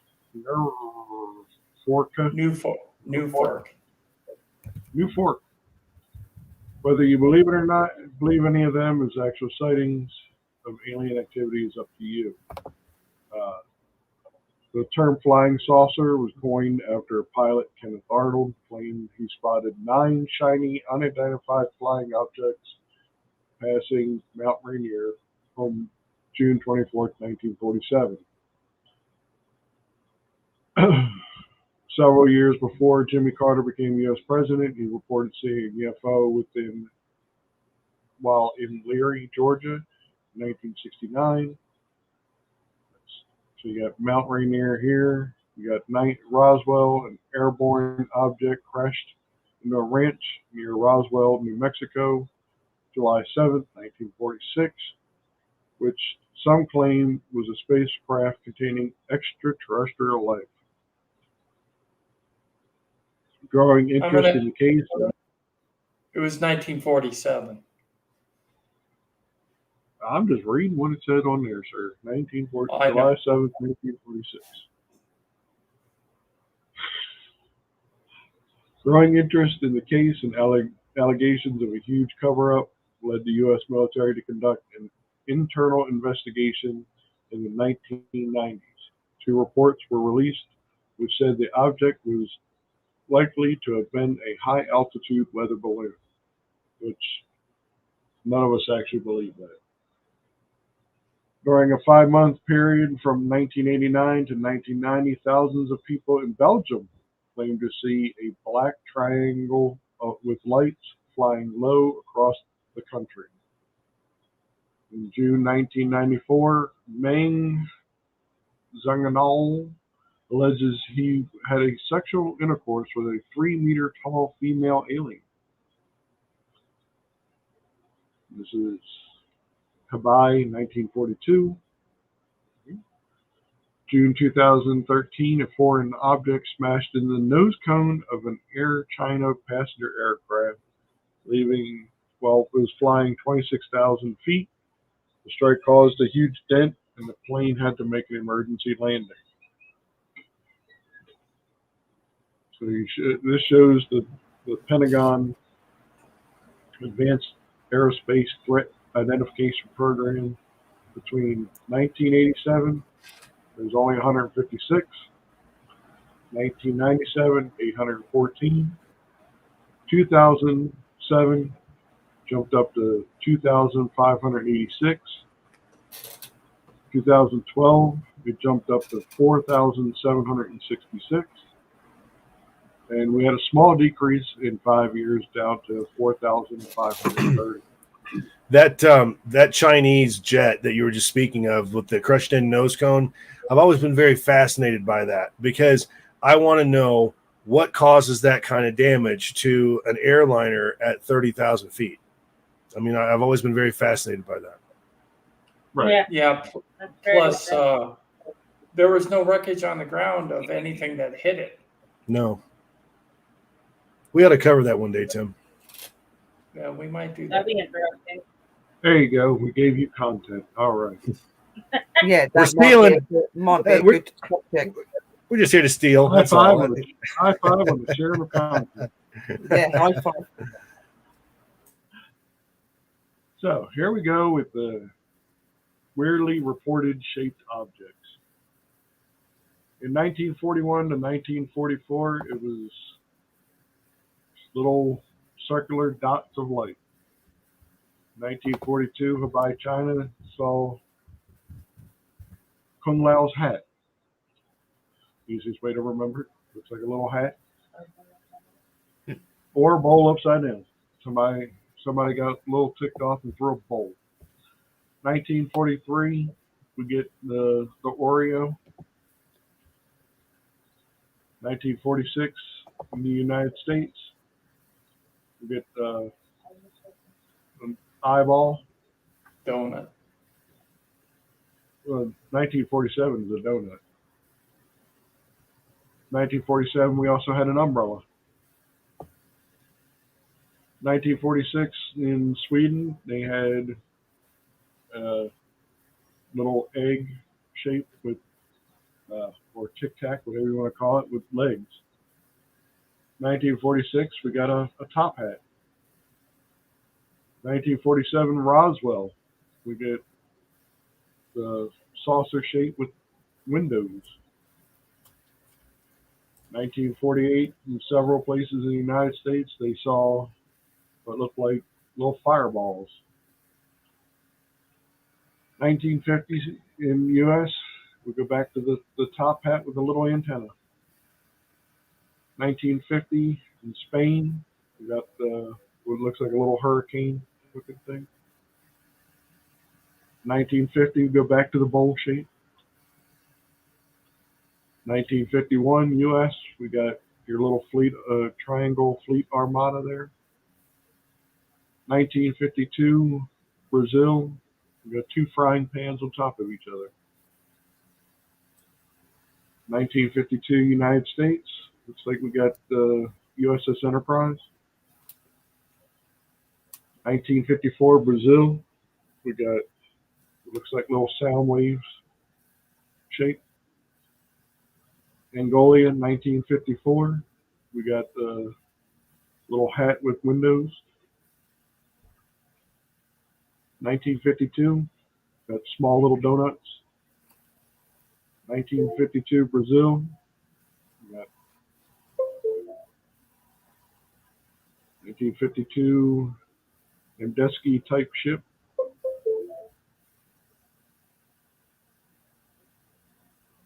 1957, we got the little submarine with the plume coming off.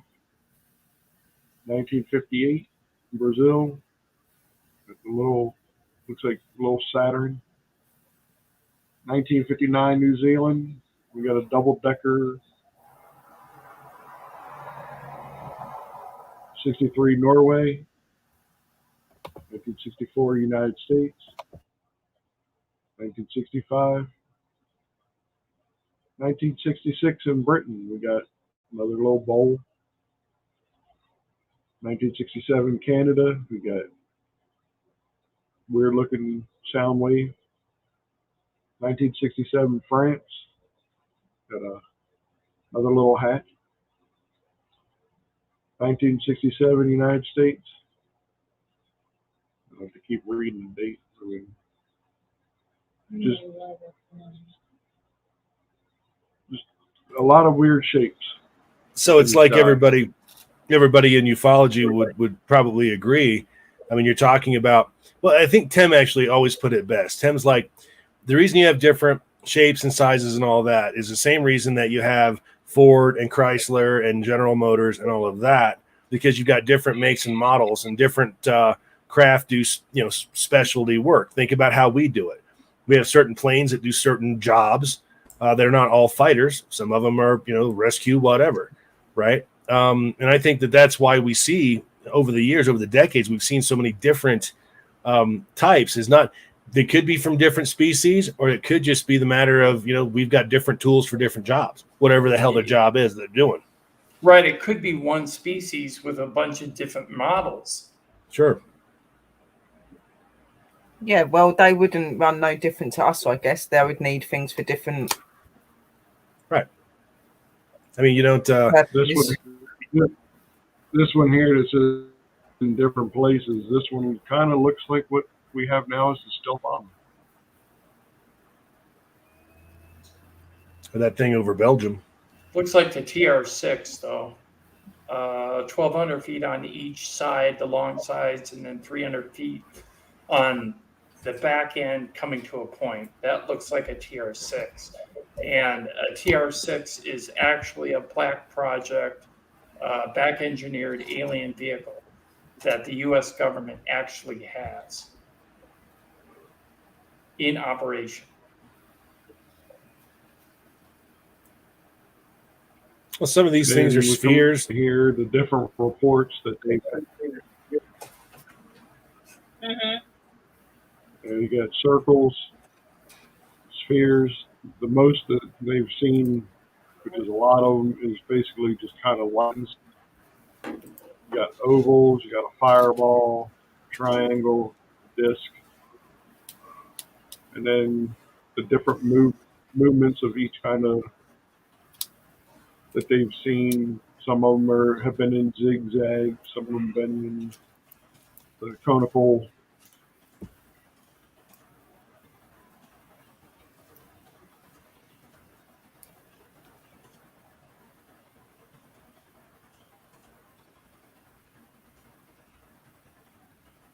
And UFO sightings are said to be naturally occurring phenomena such as a ball, lighting, or strange cloud formations which have been mistakenly identified.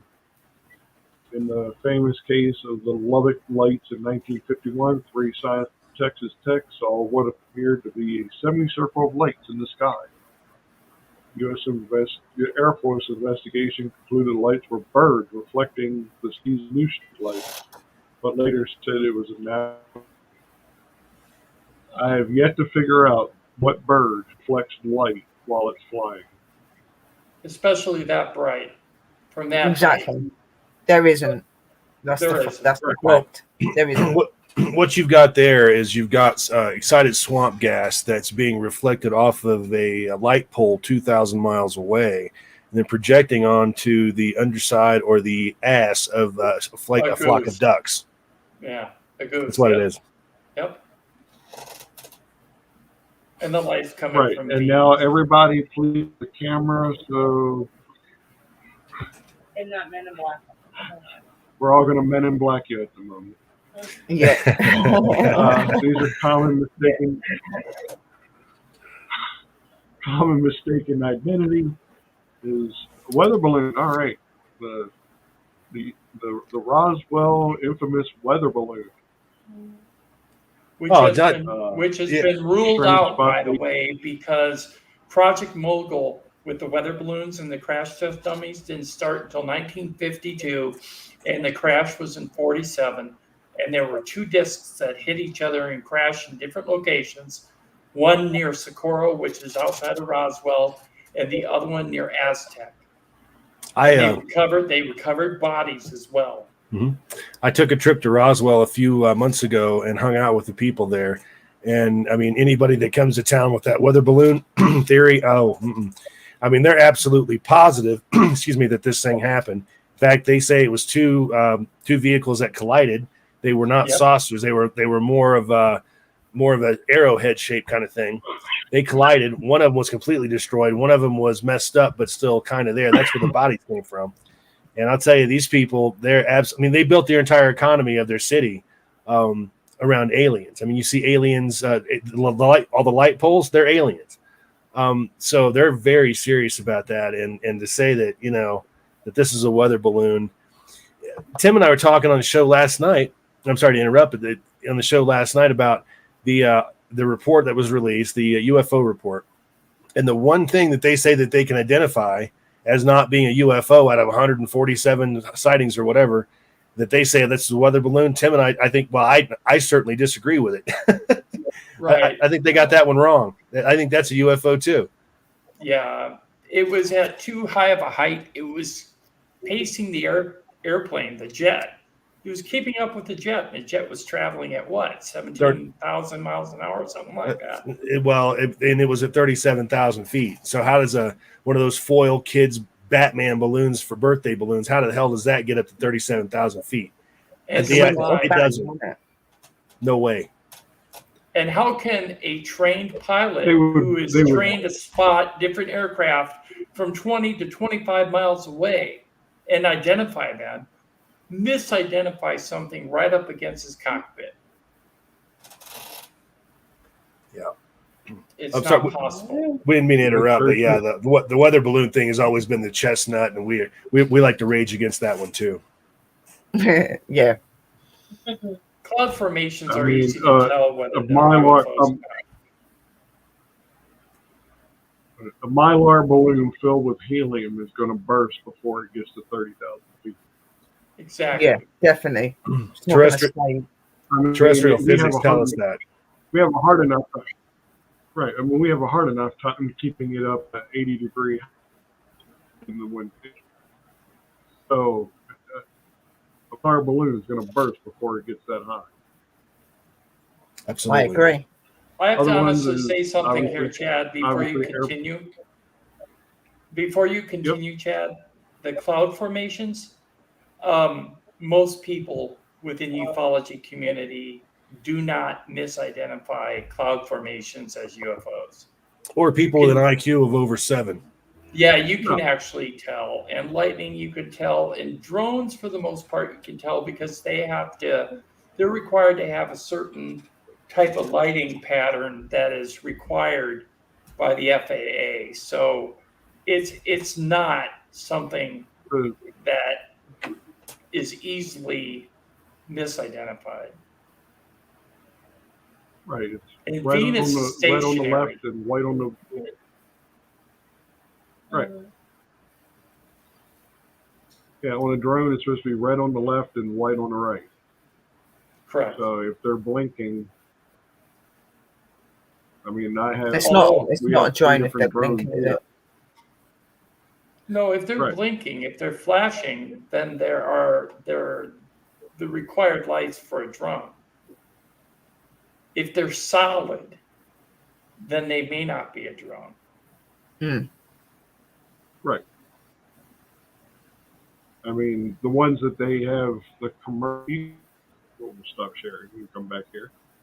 The commercial drones that you see at like the sporting events and stuff like that, they are specially made drones, so they do specific things. So their lighting isn't going to have the regular red and white stuff like that, or green and red, depending on what you want. Those commercial drones are meant specifically for different things. if you have a drone out there that then your amateur drone, then yeah, some people would mistake it as, oh, it's got to be a UFO or an extraterrestrial thing because it's not out. Who's to say that ET didn't send out a drone to look at us? Oh, I'm sure they have. I have to say one thing more about drones. Drones aren't silent. They make a humming sound from their rotors. Okay, they have a sound to them. People are reporting lights in the sky that have absolutely no sound. Yeah. And even in valleys where sound carries, people are seeing things. All right, where you can hear your neighbor's radio on their tractor a quarter of a mile away. So if you see a light in the sky and you don't hear anything, obviously that's not a drone. So there are ways to tell whether it's a drone or not. Well, it's like they say, the bigger the drone, the more noise that it tends to make as well. I mean, you've got more air being pushed, displaced, that kind of thing. Even a military drone, the reason that you don't hear those big Reapers and all that is because they're 20,000 feet. You know, they're not a few thousand feet. And I think that to me, that would make a difference. But we've been fooled by drones before, but don't get us wrong. We have been. There's some really good drone work out there that I wish those guys would knock off. But the fact of the matter is there's even schools out there that teach essentially their students how to navigate drones at night and all of that. And again, we've been fooled by this stuff. One time we were, yes. Yeah. And I mean, I was a believer until I found out that was BS, and it got me. What can I say? Yeah, I was upset about it too. We had a video of a spinning blue, what looked like a spinning bunch of blue lights in a circle. Okay. And they had the correct colors of what you would expect to see in a UFO. All right. But it wasn't just one level of a circle. It was a big circle, a smaller circle, a smaller circle, a smaller circle, and it was all spinning at the same speed. Come to find out, there was a school for drones not more than a quarter mile away that was doing an exercise. And that was what was filmed. And we were fooled by that. Masterfully done. Masterfully done. I mean, yes. Wow. Yeah. So it happens. It does happen. So they would have got the Fooled You award for masterfully fooling the ufologists. I mean, as much as I hate what these guys do, just because of the ufology, reason, whoever that school is, they're doing a fine job teaching those people. I mean, that was impressive. But it's and you can do some amazing stuff with drones if you know what you're doing. Right, but it's cluttering the sky, and it's giving a really hard time for true ufologists to do their research. Yeah. You do have to look out for these sort of things. Yeah. So is there any more work that you're needing to do, Chad and Linda, or have you done all yours? We actually have our 2 pictures that we would like to present to get their opinion. Right, if you present the pictures, because then I can get onto my bit. Yeah, we'll do the pictures first, then I can get onto my bit, and then I want to get Tom and Timmy to put up his stuff. It's actually Tim and Tommy. Tim I like it. Timmy. I'm getting Tom mixed and Timmy. Up. It's so hard with 2 T's. No, Tom and Timmy forever. That's it. It's done. It's set in stone now. I'm sorry, Tim. It's Tim, guys, not Timmy. Right, so yeah, if you present your pictures, guys, and then I'll do my little bit, and then we'll get Tommy and Tim to do their bits. Okay, share.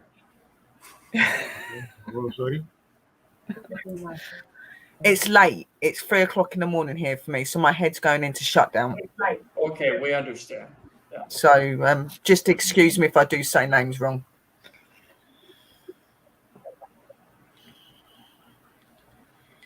Waiting for it to come through. You come in? How did you like? It's not here yet. I'm still waiting. How did you like the intro? The intro is really, really cool. That's why I want to put that up quickly. I'm going to put that up before I do my bit so they can see what you've done for me. And then I'm going to go into my story bit. And then you can do your bit. You can talk during the intro. Yeah.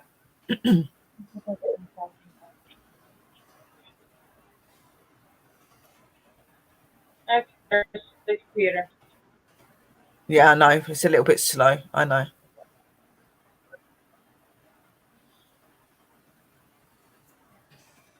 Their computer likes to malfunction at the weirdest times. Make sure everybody in the chat thumbs up this live stream and subscribes to Paranormal World Investigators Research Division. Now it's Yep, it's there now. Let me bring it up.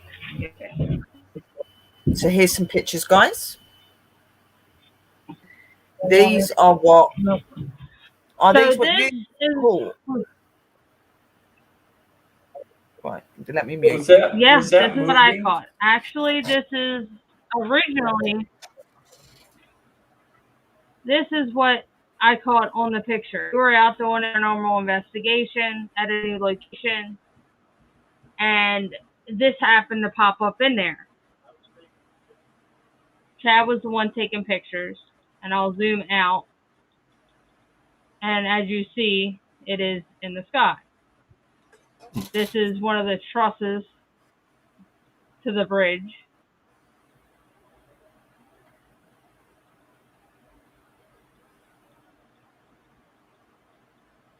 Yeah, I don't know about that one. I'm almost thinking You know what I mean? paranormal. What type of camera At first, equipment I were was you using? thinking so too.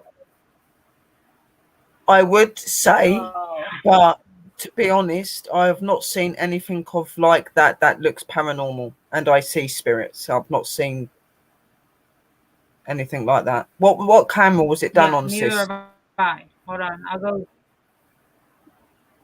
Hold on, I'm gonna go grab it. It's the purple one. Hold on. I know that doesn't help. Well, what I was thinking is she caught it as a fast orb moving through, and it was leaving a trail. Because on the right-hand side, it looks like an orb. But then again, Yeah, kind of, but the It orb could- would be more prominent, and I normally know, like, look at from the signs of orbs, and that doesn't come across to me as being an orb, and I just thought that was quite unusual because of the way that the colouring around it is coming out as well. I wonder if we've got space junk re-entry or something like that, maybe. yeah, it could be something like that.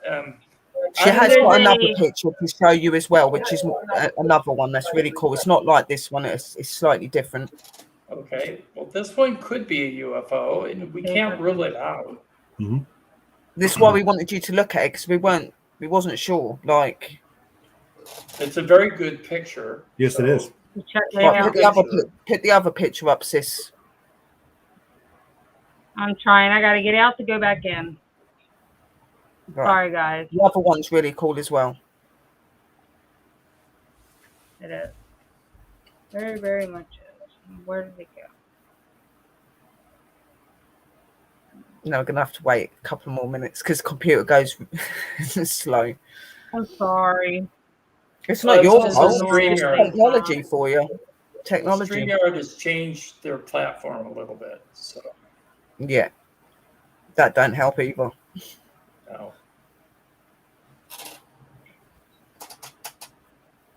It happened to us last night. The camera that we have is this one right here. I don't know if you guys can see it. Nikon, a Nikon Coolpix. Yeah. The Cool Mhm. Pix is B500. It's a professional camera, pretty Yeah. much. So Chad wound up getting that for me about maybe a year or so ago. Wasn't that long ago? I can't find it.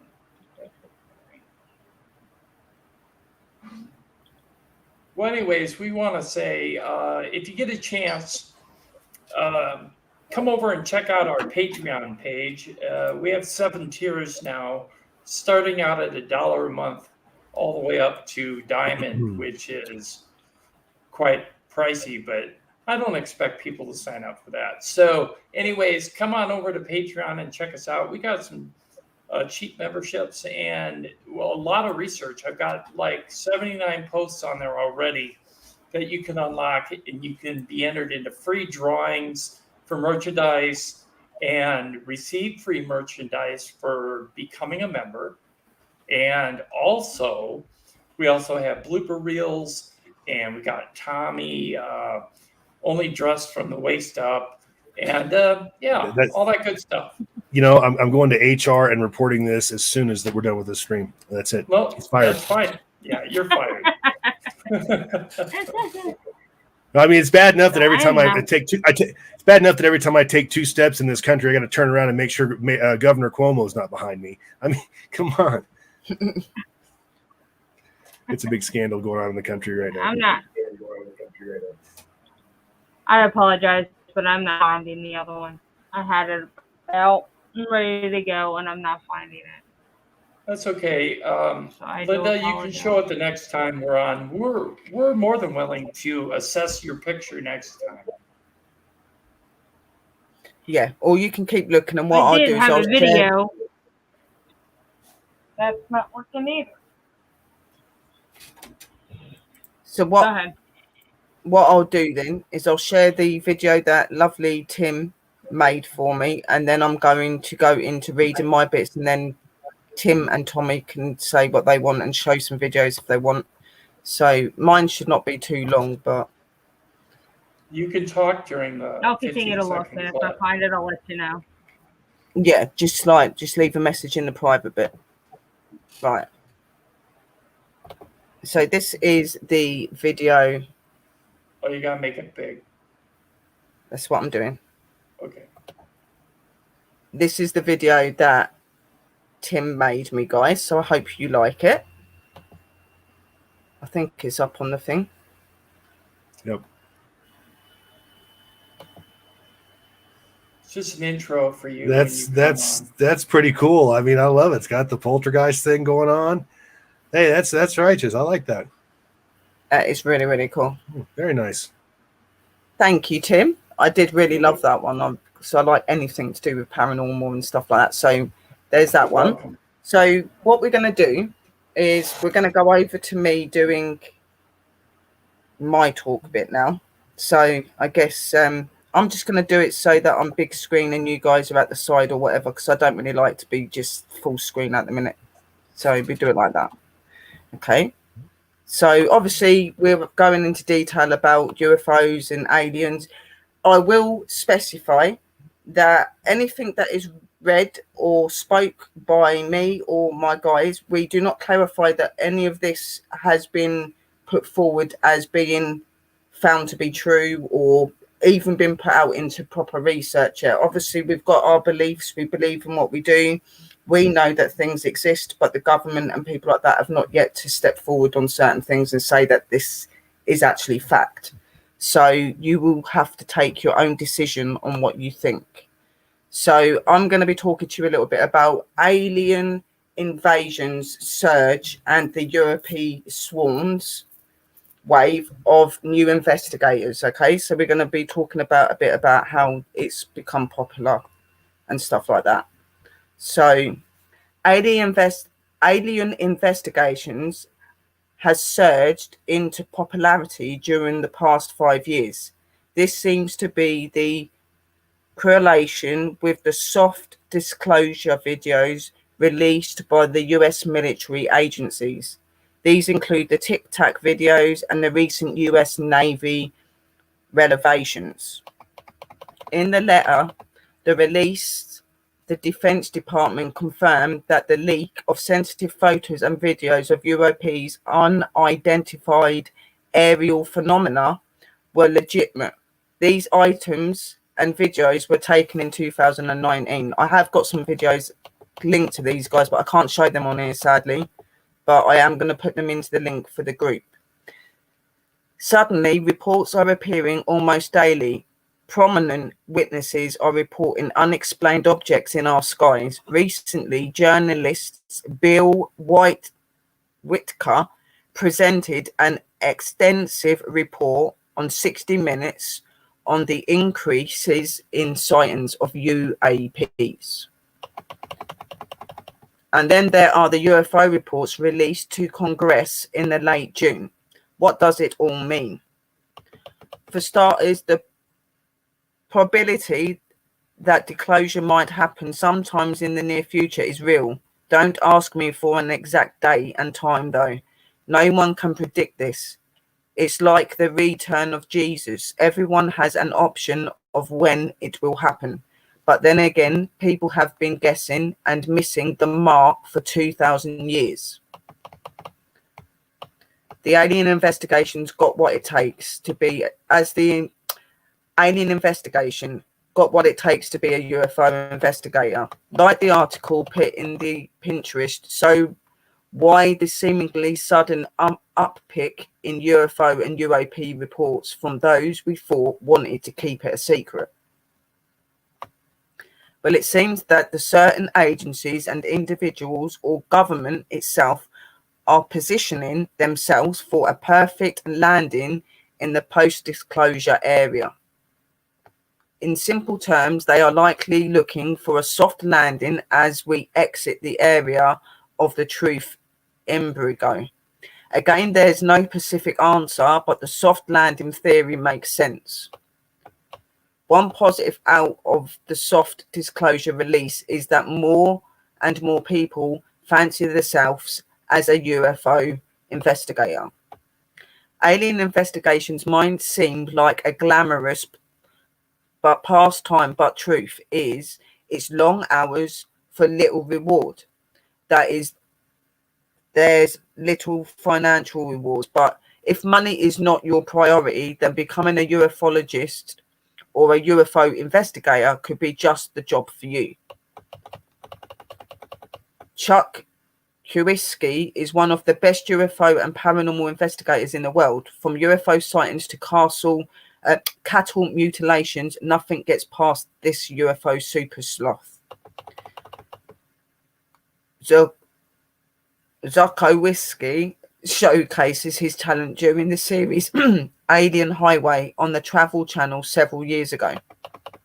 His style is unlike that of most alien investigators.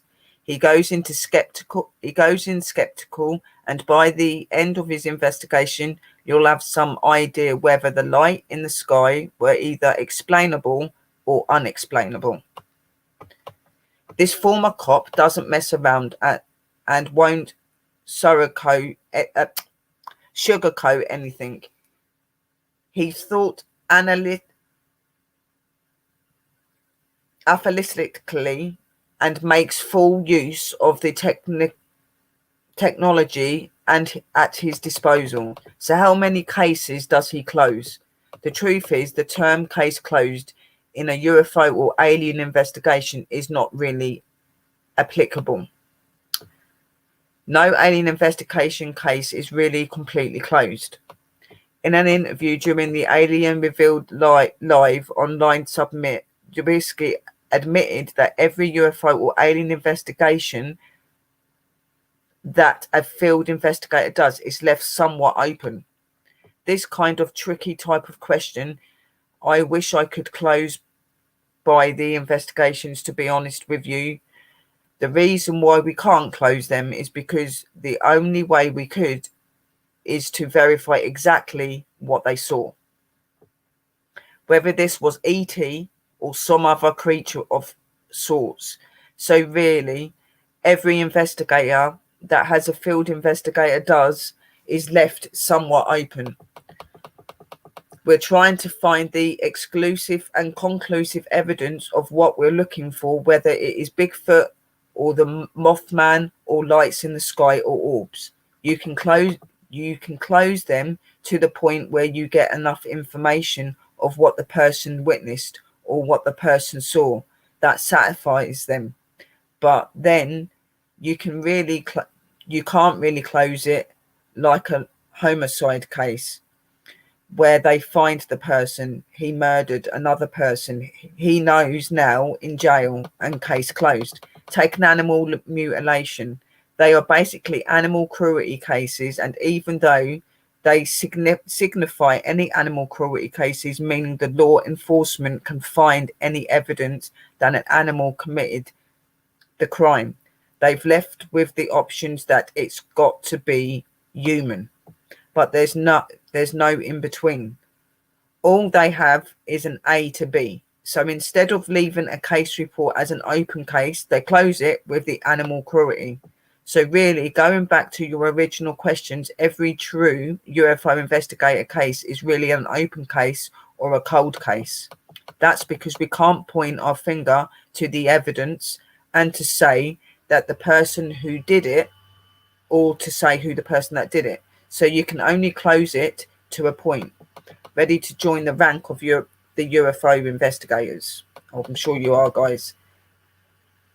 Zawiski also says different departments handle alien investigations differently, and that's very true. We do. Every investigator is different. For example, I have talked to a few law enforcement agencies that have left the animal mutilation cases open, so they become cold cases. It's really interesting. It depends upon the department, and it also depends upon the individual on how they handle this. Ready to become a ufologist? Your best starting point would be to visit the MUFON website, then check the steps you need to take. It's likely you'll need to take a field investigator certificate examination. Click here. For more information, meanwhile, the following is my full interview. You can get this guy's interview as well.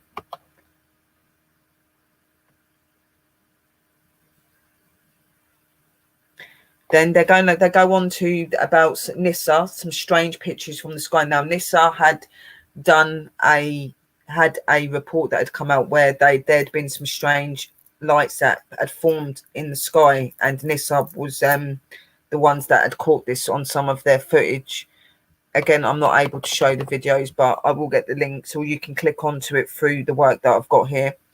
So have you seen NISA's strange pictures from space? Chances you haven't. Right now, most people seem to be absorbed with NISA's image from Mars, and with good reason. The Mars fascination will continue until we put real people on the red planet. But for people looking for anomalies on Mars, maybe looking at another area of the solar system may yield better results. For example, Major David Toon accidentally stumbled upon strange pictures from space simply searching for weather information in Florida on NASA's website. It wasn't long before he became addicted when he internally searched and landed him on an area of NASA's website where accessing images unheard was pretty simple. Toon has managed to inspect more than 3 million images in the past few years, and what he has discovered is quite remarkable. Strange pictures from space are said to have been got by NISA. The pictures can't be got hold of online, but they can there at the website. So strange pictures from space hidden in the plain sight of NISA's website. Who would have a thought? NISA has a reputation for being very guarded about its images and its videos. More so, it's guarded when something suspicious appears on them. How many times have they cut away from live coverage of the space station or their feed or their channel when an object that shouldn't be there suddenly appears? Too numerous to mention, Toon has been extremely resourceful in his research. He has cut down his original list of millions of images to about 50,000. What's on these images? Well, they look suspiciously like intelligently maneuvered craft. Are they alien spacecrafts? Again, nothing is official, and that's why we use the terms suspicious. Right now, there are objects out in space that just don't make sense. The images are snapped by NISA's amazing solar dynamicist observatory satellite, solar terrestrial reactions observatory, and the European Space Agency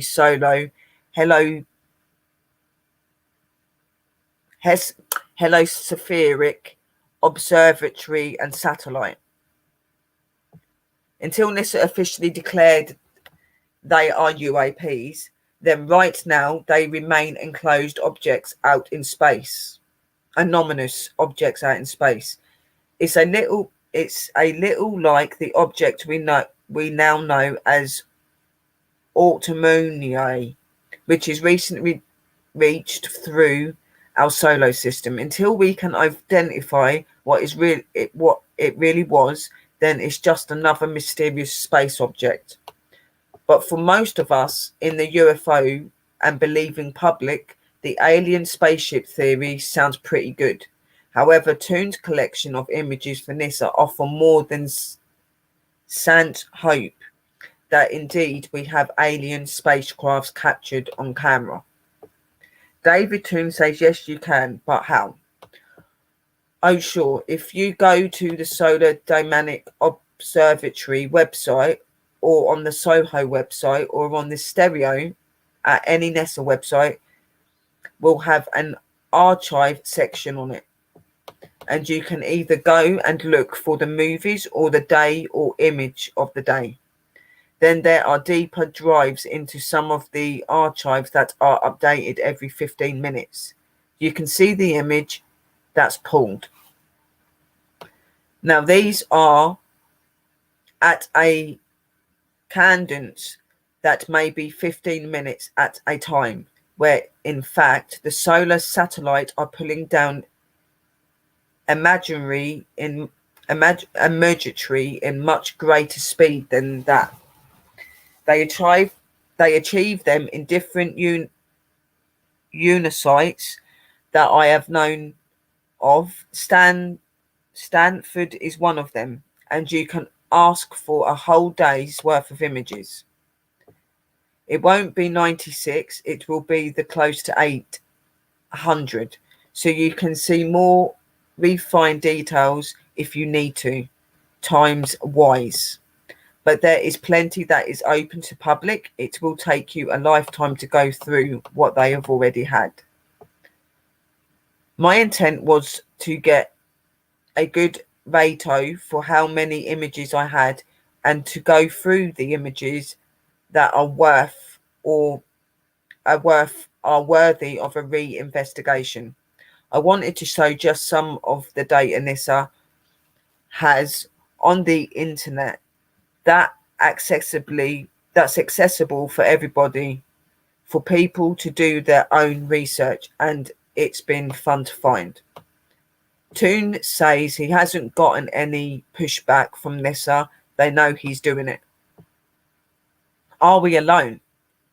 That's the question everyone wants to answer. Toon says despite what the evidence is telling him, he still can't be definite with a resounding yes to this question.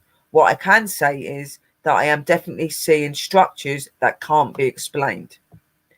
There are structures I'm seeing through the field of view of the solar satellite system. The truth is, I can't say on 100% that we are not alone. However, I have gathered enough photographic evidence during this exercise that I want to share with others. David Toon is fascinated with the Alien revealed live audience during last year online. Submit with his presentation. The following is of the full interview from the summit. Toon talks about how he stumbled upon the strange pictures from space, how the disclosure between a natural anomaly and a defect of an image, a retouch image or an alien spacecraft, and he talks about some of the more shocking pictures he's uncovered. Is debunking UFOs becoming a thing of the past? Debunking UFOs usually got you plenty of support not too long ago, but what about today? Since Roswell, debunking UFOs almost become fashionable, as skeptics lined up quickly to have their say anytime someone reports seeing something strange in the sky. Even if the UFO event was seen by thousands of people, somehow skeptics always seem to get to a point that it almost became a game of how fast can we pull the tinfoil hat bridge back over its place. Take the Phonics Lights event of 1997 as an example. Tens of thousands of witnesses watched this series of strange lights make their way across Phonics on the evening of March the 13th, 1997. Most UFO believers would have thought, right, we've got them. Now, how are they going to debunk this? Well, they did, and very effectively. The night the UFO lights came on, the governor, Fifi Simigaton, called the press conference, and during it, he introduced the audience to a staff member dressed up as an alien. In short, he made light of the event, essentially redeclining into the front of the national and worldwide audience. The majority of people soon went back to their normal lives, and it was left to UFO believers to keep the event alive. It was remarkable, possibly the greatest UFO witness event in history, was relegated to the backwoods of history. So where am I going with this? Well, debunking UFOs in 2021 doesn't earn you the same plaudits as it did in 1997. Actually, UFO debunkers and skeptics might just be a dying breed. While the UAP reports to Congress in a late June didn't produce the evidence and UFO declaration we all hoped it would, it had an impact. The fact that a UFO report was called for by lawmakers is remarkable in itself. It was the first step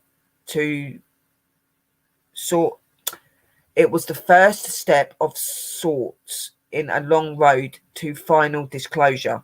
It was a middle finger to the UFO bunkers.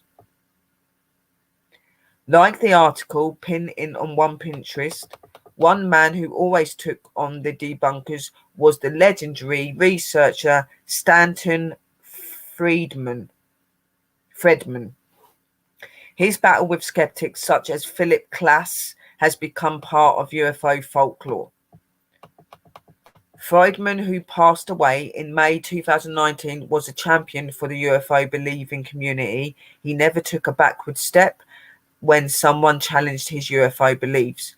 Grant Cameron is one of the world's leading UFO researchers. Cameron displayed that Friedman tendency when it comes to UFOs. He also never takes a backward step when it comes to discussing his research. Cameron was given access to Freeman's massive archive of files after he passed away in an interview with Aliens Revealed Live. Cameron talked about the Stanton Friedman's legacy. Cameron said Friedman kept everything he wrote down on paper. He came across a lot of files dedicated to his ongoing battle with the skeptics. His battle with skeptics and the infamous MJ12 document were the two things that seemed to consume a lot of his time, according to Cameron. So the weird thing was that the MJ12 document that Stan basically spent the vast majority of his time defending that he was right about, he didn't really see it was too late. He got stuck in it and was defending it, and I would say that was what he spent most of his time on. The other thing was basically fighting with skeptics. So the famous Philip Klass from the Aviation Week and Space Technology and Stanton Friedman had also lost lots of discussions on the UFO topic. There are literally hundreds of pages of correspondence, especially snail mail correspondence between two constant going back and forth correspondence where these two guys are arguing about various subjects. So those were the two main things that Stan was basically working on, the skeptics thing and the Majestic 12 document. One of the classic Friedman and Class encounters ended up making Friedman about $1,000. In short, Class made an offer of 100 to anyone for various pieces of evidence, including downed spacecrafts to a real-life extraterrestrial. He also offered Friedman 100 for every piece of evidence he could produce against Class's own claim that there were inconsonances with the typeface used in the culture Twining memo. This was the memo Robert Coulter, the assistant of President Ishwara craft to General Twinging, which made reference in the MJ-12. Friedman apparently produced more than a dozen examples and was paid $1,000. Debunking UFOs could be a dying profession. If you were thinking of taking up debunking UFOs as a profession, it could be short-lived. Freeman left a lot of skeptics scared when they came up against him. He did as much as anyone in the ufology field to make sure that the UFO truth didn't get lost in the denial graveyard. The UAP reports to Congress is a small step, but a significant one in the verification that UFOs exist. The following is that the full interview I conducted with Grant Cameron. He talks about Stanton Freeman getting access to his massive collection of files of the MJ-12.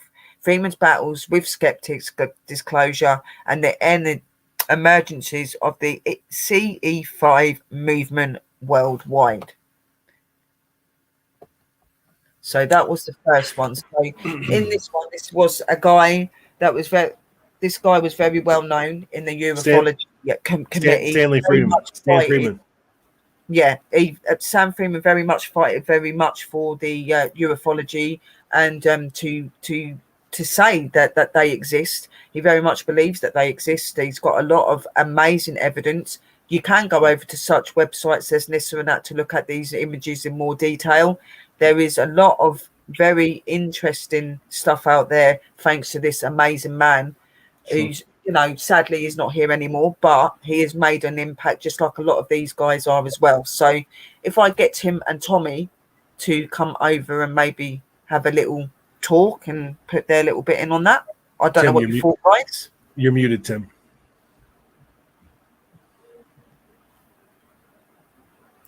Stanton Friedman used to be a subscriber to the UFO Man channel. So we actually had him as an anonymous subscriber. And I found that out through a gentleman that created one of my intros. He was a 31-year MUFON field investigator, and he had been posting posters for a MUFON symposium over in the UK, and he ran into Stanton Friedman, and Stanton Friedman confronted him and said, "Are you UFO Man?" And he said, "No, but I know who he is," and that's how he found out about me. Okay. Yeah, and he's an amazing man. He is an amazing man. And that's why I wanted to read a bit on him. They have him memorialized at the Roswell Museum. They have a really nice, tasteful, really a full wall just for Stan Freeman. That's how big he was to the movement. I mean, he's just huge. Right. And the other well, thing I just thought that it'd be right to read about him because I thought you guys would know him or who he was. You know what I mean? I thought it'd be really important to bring him up and all of his hard work that he'd done. Right. Mm-hmm. We have to come back to your Phoenix Lights comment. That Fife Symington, the governor, after he made the joke, about 2 months later, he came clean and apologized for what he did because he actually saw the craft and he testified publicly that he saw the V-shaped craft pass over Phoenix and he was a witness and he confirmed the sighting. So it was real. In my opinion, he gave actually one of the best eyewitness accounts of the object. He took massive backlash for this. people were really, really ticked off because everybody saw this, and for this guy to make light of it, and these people are scared, and it was a real leadership failure for him. It really was. Plus, it happened on my birthday, March 13th, 1997. Yeah. And I really thought that it'd be really good to read about him and what he'd done, and I find that side of stuff really interesting, and I do like to look into a lot of ufologist people and people that work in that side of thing, and I do like to bring them out as well. Right. I've got one more bit, but it's, I don't know how long it is. It's actually not that long. It's only a little bit. Then I can go on, unless you and Tommy want to do some bits and that. No, you can go ahead and do your thing. And, yeah. This isn't going to be long. This is literally not that long. So this is UFOs are real, and you were never supposed to see them, military officials say. Remember those viral UFO videos you saw last year? The government would like you to forget them, please. In December 2017 and March 2018, the New York Times released 3 allegedly declassified videos showing US Navy pilots trailing some unidentified flying objects. The mystery craft moved at horizontal speed, hypersonic speeds, flying tens of thousands of feet above Earth, with no distinct wings, energies, or visible signs of population whatsoever. Were they flying saucers? Incredibly high-tech drones. The pilots had no idea, and according to the recent statement from the Navy intelligence officials, neither does the US government. In a statement delivered to the intelligence news website, The Black Vault, Joseph Gradisha, a spokesman from the Deputy Chief of Naval Operations for Information Welfare, announced that the Navy officially considered the craft in these 3 videos unidentified astral phenomena. That means that the eerie video are authentic, and that the objects which were detected in restricted military training airspaces in 2004 and 2015 were not supposed to be there. The objects still have been successfully identified as any known type, has not been identified as any known type of known aircraft. The UFO footage was also never cleared for public release. Gradisha told the Black Vault, meaning there are 3 unidentified phenomena you were never supposed to know about. Related 7 things that most often mistakes for the UFOs. According to the Black Vault, the videos may have been improperly released by a former Pentagon employee who had applied for permission to share them across several government agencies as part of a database on unmanned aerial vehicles, UAVs. He was allegedly complying. The man received permission to share the videos for the US government. Use only paperwork obtained by the Black Vault shows, however, Navy officials never declassified the footage for public release. Gradisha said, what was the Navy trying to withhold? Specifically, only some very bizarre, eerie acrobatics. In one of the identified films in 2004, for example, the identified object appeared suddenly at 80,000 feet and then halted towards DC, eventually stopping at 20,000 feet and hovering. The New York Times wrote, then they either dropped out of radar range or they shot straight back up. To be clear, nobody is saying that these mysterious aircrafts have anything to do with alien visitors. They simply can be identified, or they can't be identified or explained by current aeronautical knowledge. Comforted good, because this sort of thing probably happens way more often than we know. So in this one, I just found this bit very, very interesting, because it is just a short, brief description that was wrote down about military, and obviously this as it declared was about 3 aerial phenomena of aircrafts that were caught by naval workers and officers, and obviously it was not put out to be disclosed, and they did try to keep it hid, but slowly it was leaked. And this article I found very interesting, because it's kind of identifying that, you know, they are real, they do believe that they're there, and it's now been finalized that unidentified objects do exist. They're just not saying what it is. But you know, they're, again, in this statement, they're not clarifying that it is anything to do with aliens, but they are clarifying that the objects that were caught cannot be explained, and they are very, very different to the technology that we use today. So I did get other bits to read out, but they're really, really long, and they're kind of along the same sort of thing. So what I think, because obviously it's your show, guys, I would like you guys to show some videos and have your say on what you think. So this is going to be my side that I've done. So I've done 2 little bits like that. We'll come over to you, let you do your videos, and then I'll just show my pictures that I've got at the end. You're muted, Tommy. And you're muted, Tim. Sorry about that. Tim, Actually, I've actually had a prior engagement this evening. I'm going to have some dinner with someone, so I'm going to go ahead and take off. But listen, thank you very much for having me. I really appreciate it.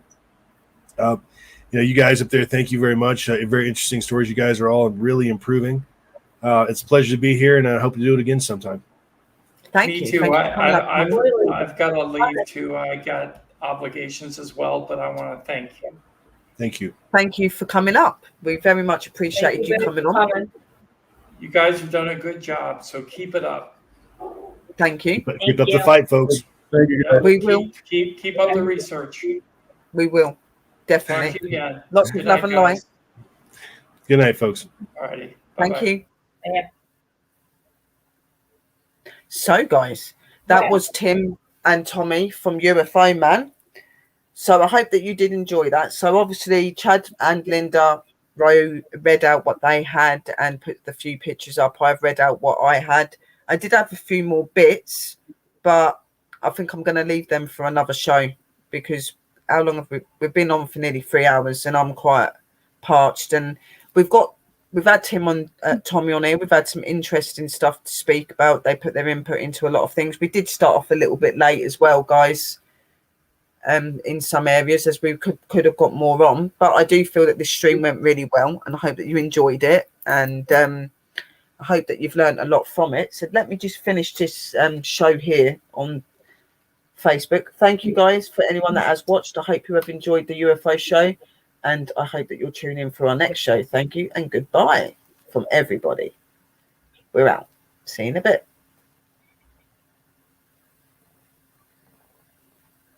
Right, so that's that off. So yeah, guys, so another really, really amazing show. We got some really cool questions answered as well, which was really good, and everybody seemed to enjoy it. Some really amazing questions from you guys in the room. Thank you so much.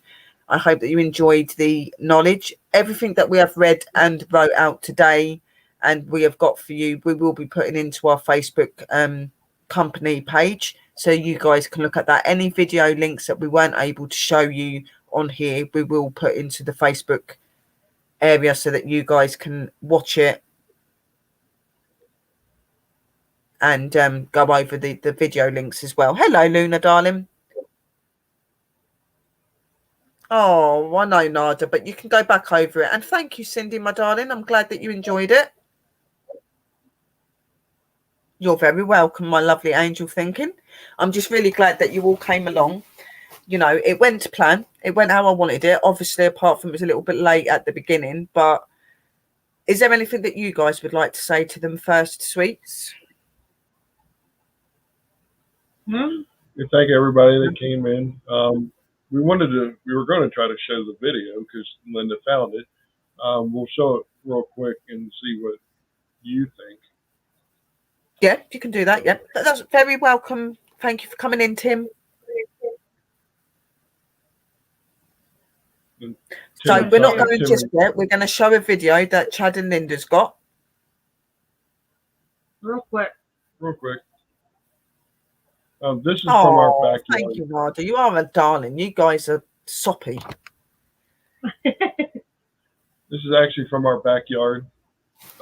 Yeah, this is where they caught caught some stuff as well. Lights. Yeah, some strange lights.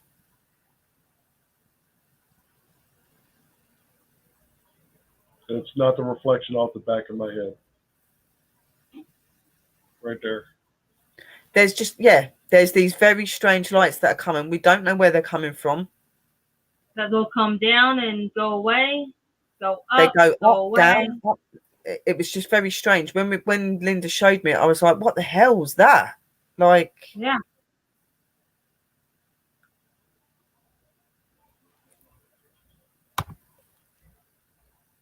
And it doesn't look anything spider web or anything of that. Well, no, you would see if it was a spider web because you'd see the train going with it as well, and there isn't. It's just random. And then the fact that it's in formation like that. Yeah, I'm not sure what that is. I don't know if that's paranormal related, alien related, or what it is, but it is most definitely very peculiar. Yeah. And now you'll start to see that it starts to get ready to rain. So seen them before, they're legit. So what do you think they are, Tim?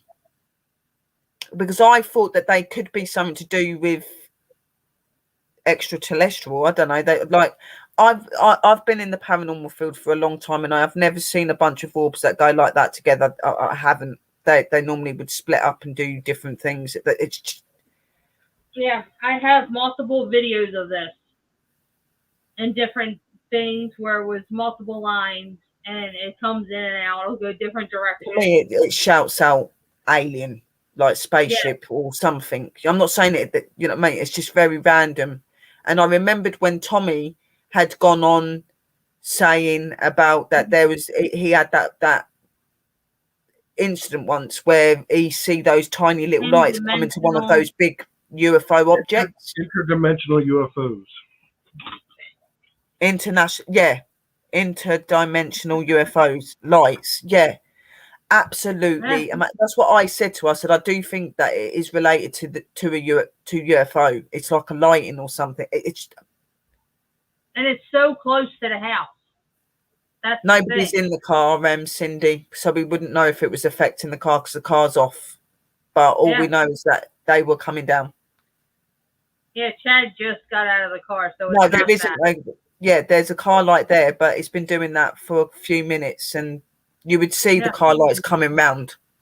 Mm-hmm. So you got the headlights. The headlights are here. The interior lights are on.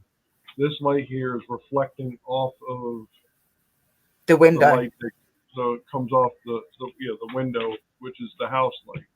And then you got my license plate over here. Are you filming that outside or was you inside?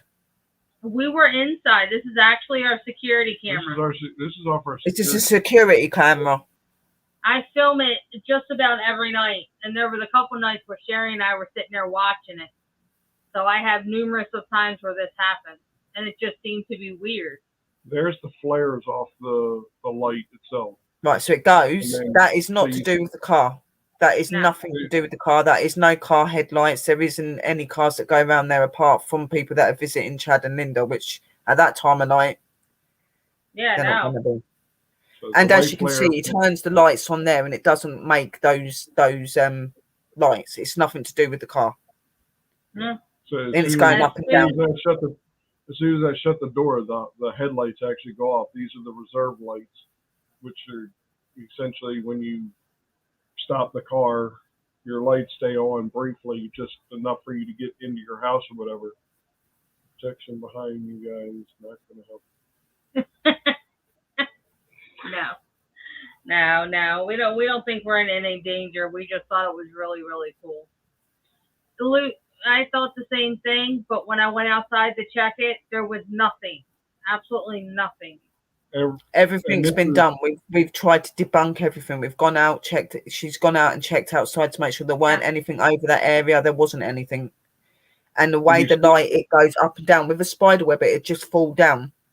Yeah. Or, you know what I mean? It wouldn't keep going up and down. Back up. Right. And you see Not like that. The timestamp is 16 minutes after midnight. So we haven't gotten dew on the ground yet. And it's night. There's nothing there. And then, it was getting ready. I mean, it was getting ready to start to rain. Like I said, it comes down, goes back up,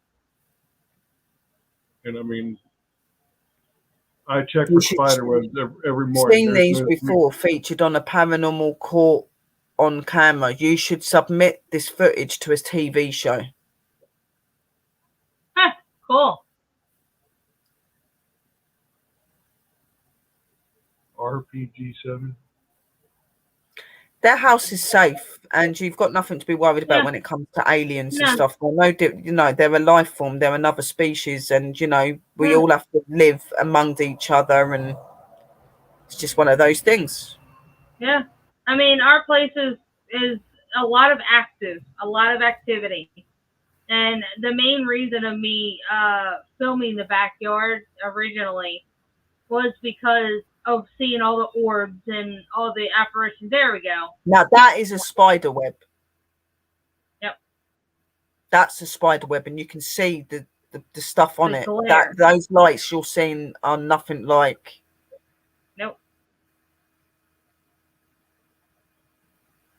It's just weird. I don't know. Mm-hmm.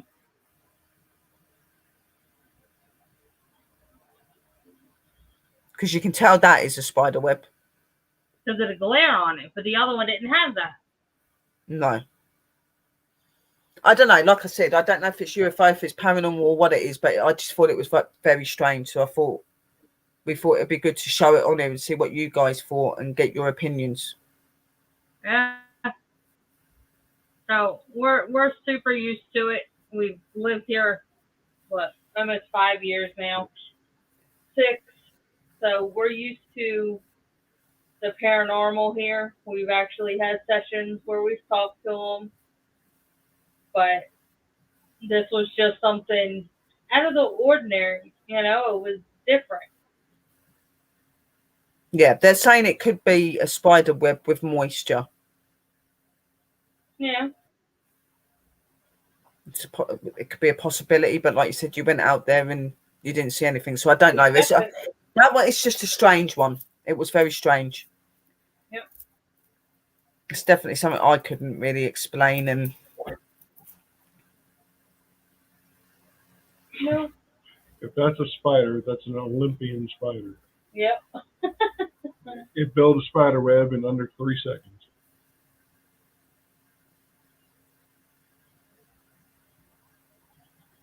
if Nada joined my company, would he be the only one in the Middle East? Yes. Yes, he would. Which would be awesome. That would be really cool, Nada. It'd be really good to have some more investigators and researchers over. Yeah. You can get hold of us by going to pwird 2021@gmail.com. Bit of information about yourself, a bit of information about the strange and unknown fields that you're into. So we do paranormal, cryptozoology and ufology, and it does entwine with supernatural, occult and demonic and negative cases as well. So state if you've got any abilities, your strong and weak points in the paranormal field, why you think you'll be good to come to the company, and obviously leave us your email so we can get hold of you for dates and times for your interview. Nadia, you don't have to wait, honey. You can do it now. Don't wait, just do it now. Yeah. There is plenty of space. I am screaming out for a lot of you. If you guys love this sort of work and this is the sort of thing you want to be part of and you want to be part of the shows and you want to be doing this really cool stuff, then come and join us, guys. Yeah, now would be the time. I also do cryptozoology. Yes, we specialize in all three of them in my company. And we do cases and topics on shows where we will be talking about different things like that, but we've literally just started out with our company shows and stuff in the last month, so we're just getting into the swing of things at the minute. Yep. Bring on the cryptoids, definitely. I love that stuff.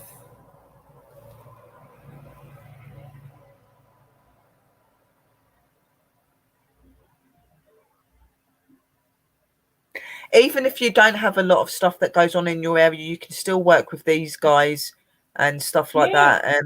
You could go into the research side. You can look into case stuff. You know, you can still be part of investigations and stuff like that. You know what I mean? You could be up on panel and with us and stuff like that. Mm-hmm.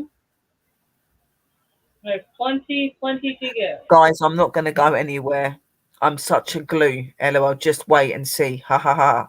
That's good. We want guys that are going to be like glue so that you stick round and do your work. Exactly. We all work very hard in the company and we're all a massive, big family. Okay. Well, we're a small family at the minute, but we are going to get massive. I can guarantee you. So, you know, we just want more fam to come over.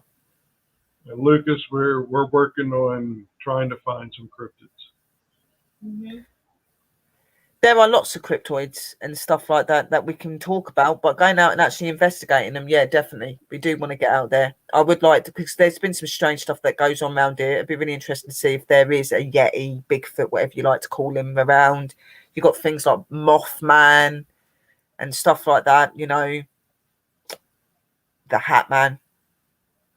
Yeah. All those sort of things. Man. Slender Man.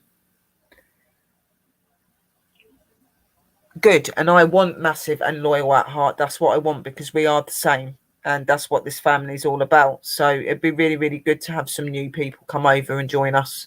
Stop sitting on your hands and being scared or thinking what if, and actually make a go. Do it. It's a lot of fun. Oh, well, I'm really, really, really happy that Thinking did tell us that you're interested in coming, Nada. We hope you do. Yep, I hope so.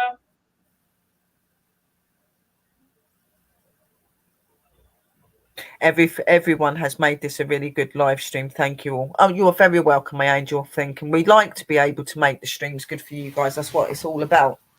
Mm-hmm. And we love doing it just as much as doing it for you guys. You know what I mean? It's very interesting to do. Yep, we get educated a lot. I love that. He will, definitely. And Nada's been coming here for a while, and I've got a lot of respect for Nada, like I've got for all of you. So I know that he would be most definitely a brilliant in the company, definitely. And he would be very looked after, and all of you would. I'm a bit bossy, but I'm bossy for a good reason.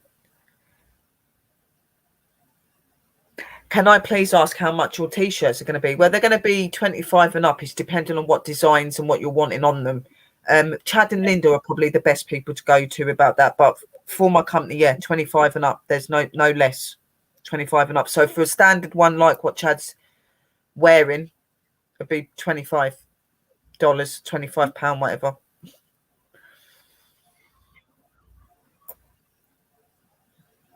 You are a great boss. Oh, thank you, Cindy. I hope I am. Mm-hmm.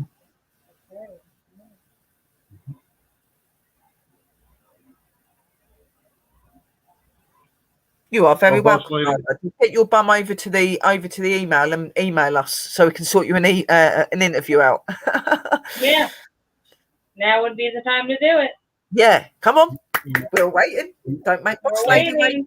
Come on. And she's a couple hours earlier than you. You're 5 hours behind us, or ahead of us. She's a couple hours more ahead of you. Mm-hmm. Yeah. That's good. And there is UFO Man. lovely Tim's stuff for his equipment and gear creator stuff, guys. So please check that out as well. And go and check out Tim's channel, UFO Man. He's absolutely awesome. Him and Tom, he is. Mm-hmm. It will be interesting to hear Cindy Young's paranormal reports. Yes, I would love Cindy to actually get her case report over to me first so that we can actually read it and see what you're getting up to. Then you'll be able to see what she's wrote. Yeah. But we know that lovely Cindy's been having some personal problems. Yeah, it's 7:21 a.m. here and I'm still awake. Oh my God. Hello, I'm a vampire all the time. Yeah. Welcome to my world. I sleep in the day and I'm awake at night. So, 7:21. 7:21 a.m. So that is yeah. She's about 3 hours in front of me. That's almost like 3.5 hours. That's 3.5 hours. About 3 to 3.5 hours. Yeah. Looking at it, like they have a half-hour time zone there. Mm-hmm. She said that it's 7:21 here. And She's saying 7:21, and over here it's saying 3:52. Right.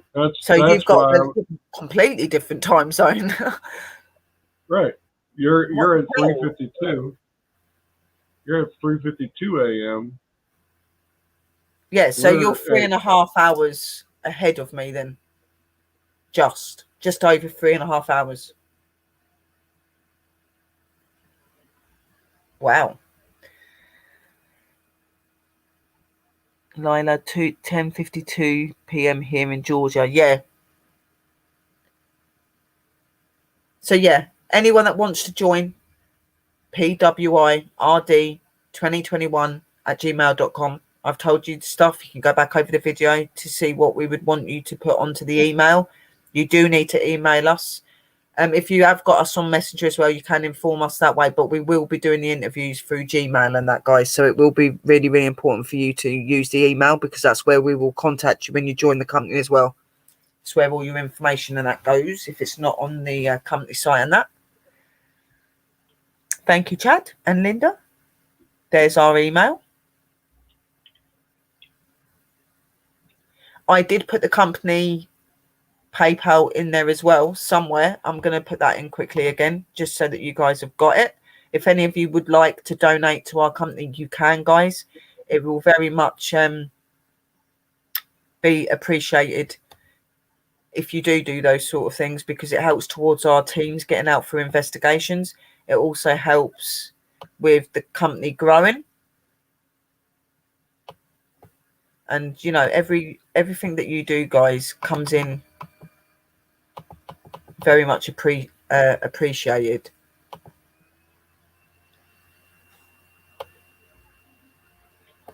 It's not going to do it. Copy. Right.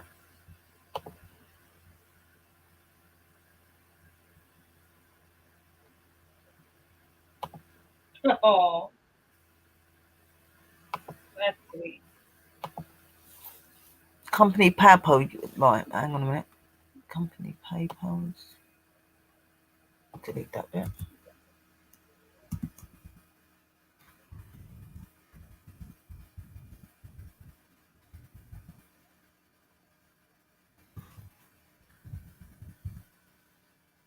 And that is our company PayPal, guys. Thank you, my darling, and thank you, my Cindy, and thank you, Lucas.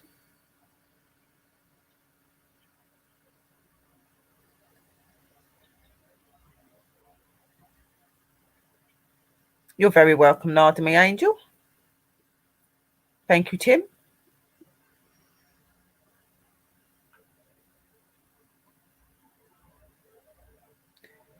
Okay, the chat's going back up again. What the hell's going on here? Good night, Tim. Thank you for coming in. Love and light, and good night.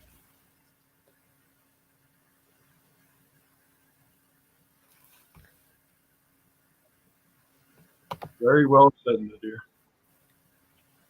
Can I please ask how much that right now? The chat's going back up again, I think. It will be interesting, Cindy, but no.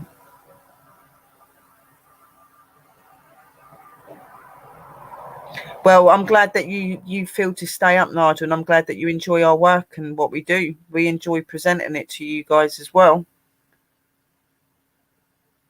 I apologise to ask, is Nigel a man or a woman? Well, I'm a man, and I am 31 years of age. He is a fella.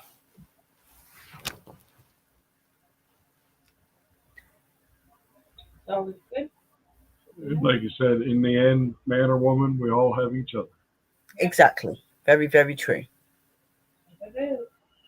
So, boss lady, I will walk to the moon and film it for you, Miss Sherry. I promise. Absolutely. You film that moon for me to see what you can get me on there. So what we're going to do, guys, we have been on here for just over 3 hours now, I think. It is really late for me. I know it's getting late for my angels here as well, and they've got to go to work. So from us, lots of love, light and blessings, guys. Thank you for coming in. Stay safe, stay real. Remember to keep believing, keep watching the skies, keep watching for the paranormal, guys. And remember to stay spooky. And remember that we will see you real soon. Lots of love from me. Guys, would you like to say anything quickly before I set the video back up to go out? Thank you all for coming in. Please stay tuned for Tuesday's show. We are going to be showing our investigation. It'll be on the company and airs. Yes, so definitely. The investigation that we did from July 16th, birthday girl's investigation at the Avondale House in Dublin, Virginia. So check us out, 7 p.m. Tuesday night. That's U.S. time, so 12 UK time. Which is really early in the morning. Good to hear. Hope to see you all there. Whoa. Oops, what have I done? Hang on a minute. Yep. That was I'm just getting ready so that we can go out in a minute. So what I'm going to do is, yeah, please go over and check Chad and Linda's channel out on Tuesday, guys. They've got a really cool investigation that they've done, and there's some amazing footage and stuff. I've been able to see some of it, so I know it's very good. So please tune in and come and join my angels as they show the work. And we have got other shows coming up. We've got Pam Nancy's on the 15th of this month, so in just under a week now. She's going to be live at 7 p.m. on the Sunday, so please come and join her as well. So from us, lots of love, light and blessings. Good night, and we will see you all real soon. Okay, lots of love. If you click the link on that I just posted in there, that's our YouTube. So yeah, click that link, guys. Click that link and go over and check them out. Don't make them wait. They are awesome. Right, let me go up to full screen. We only need one more for 100. Come on, guys. One more. Help them out. Help them out. So from us, love, light and blessings. Good night. And we'll see you very soon. And stay spooky.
Thank you, Tim and Tommy, for joining us. Thank you, angels, and see you very soon.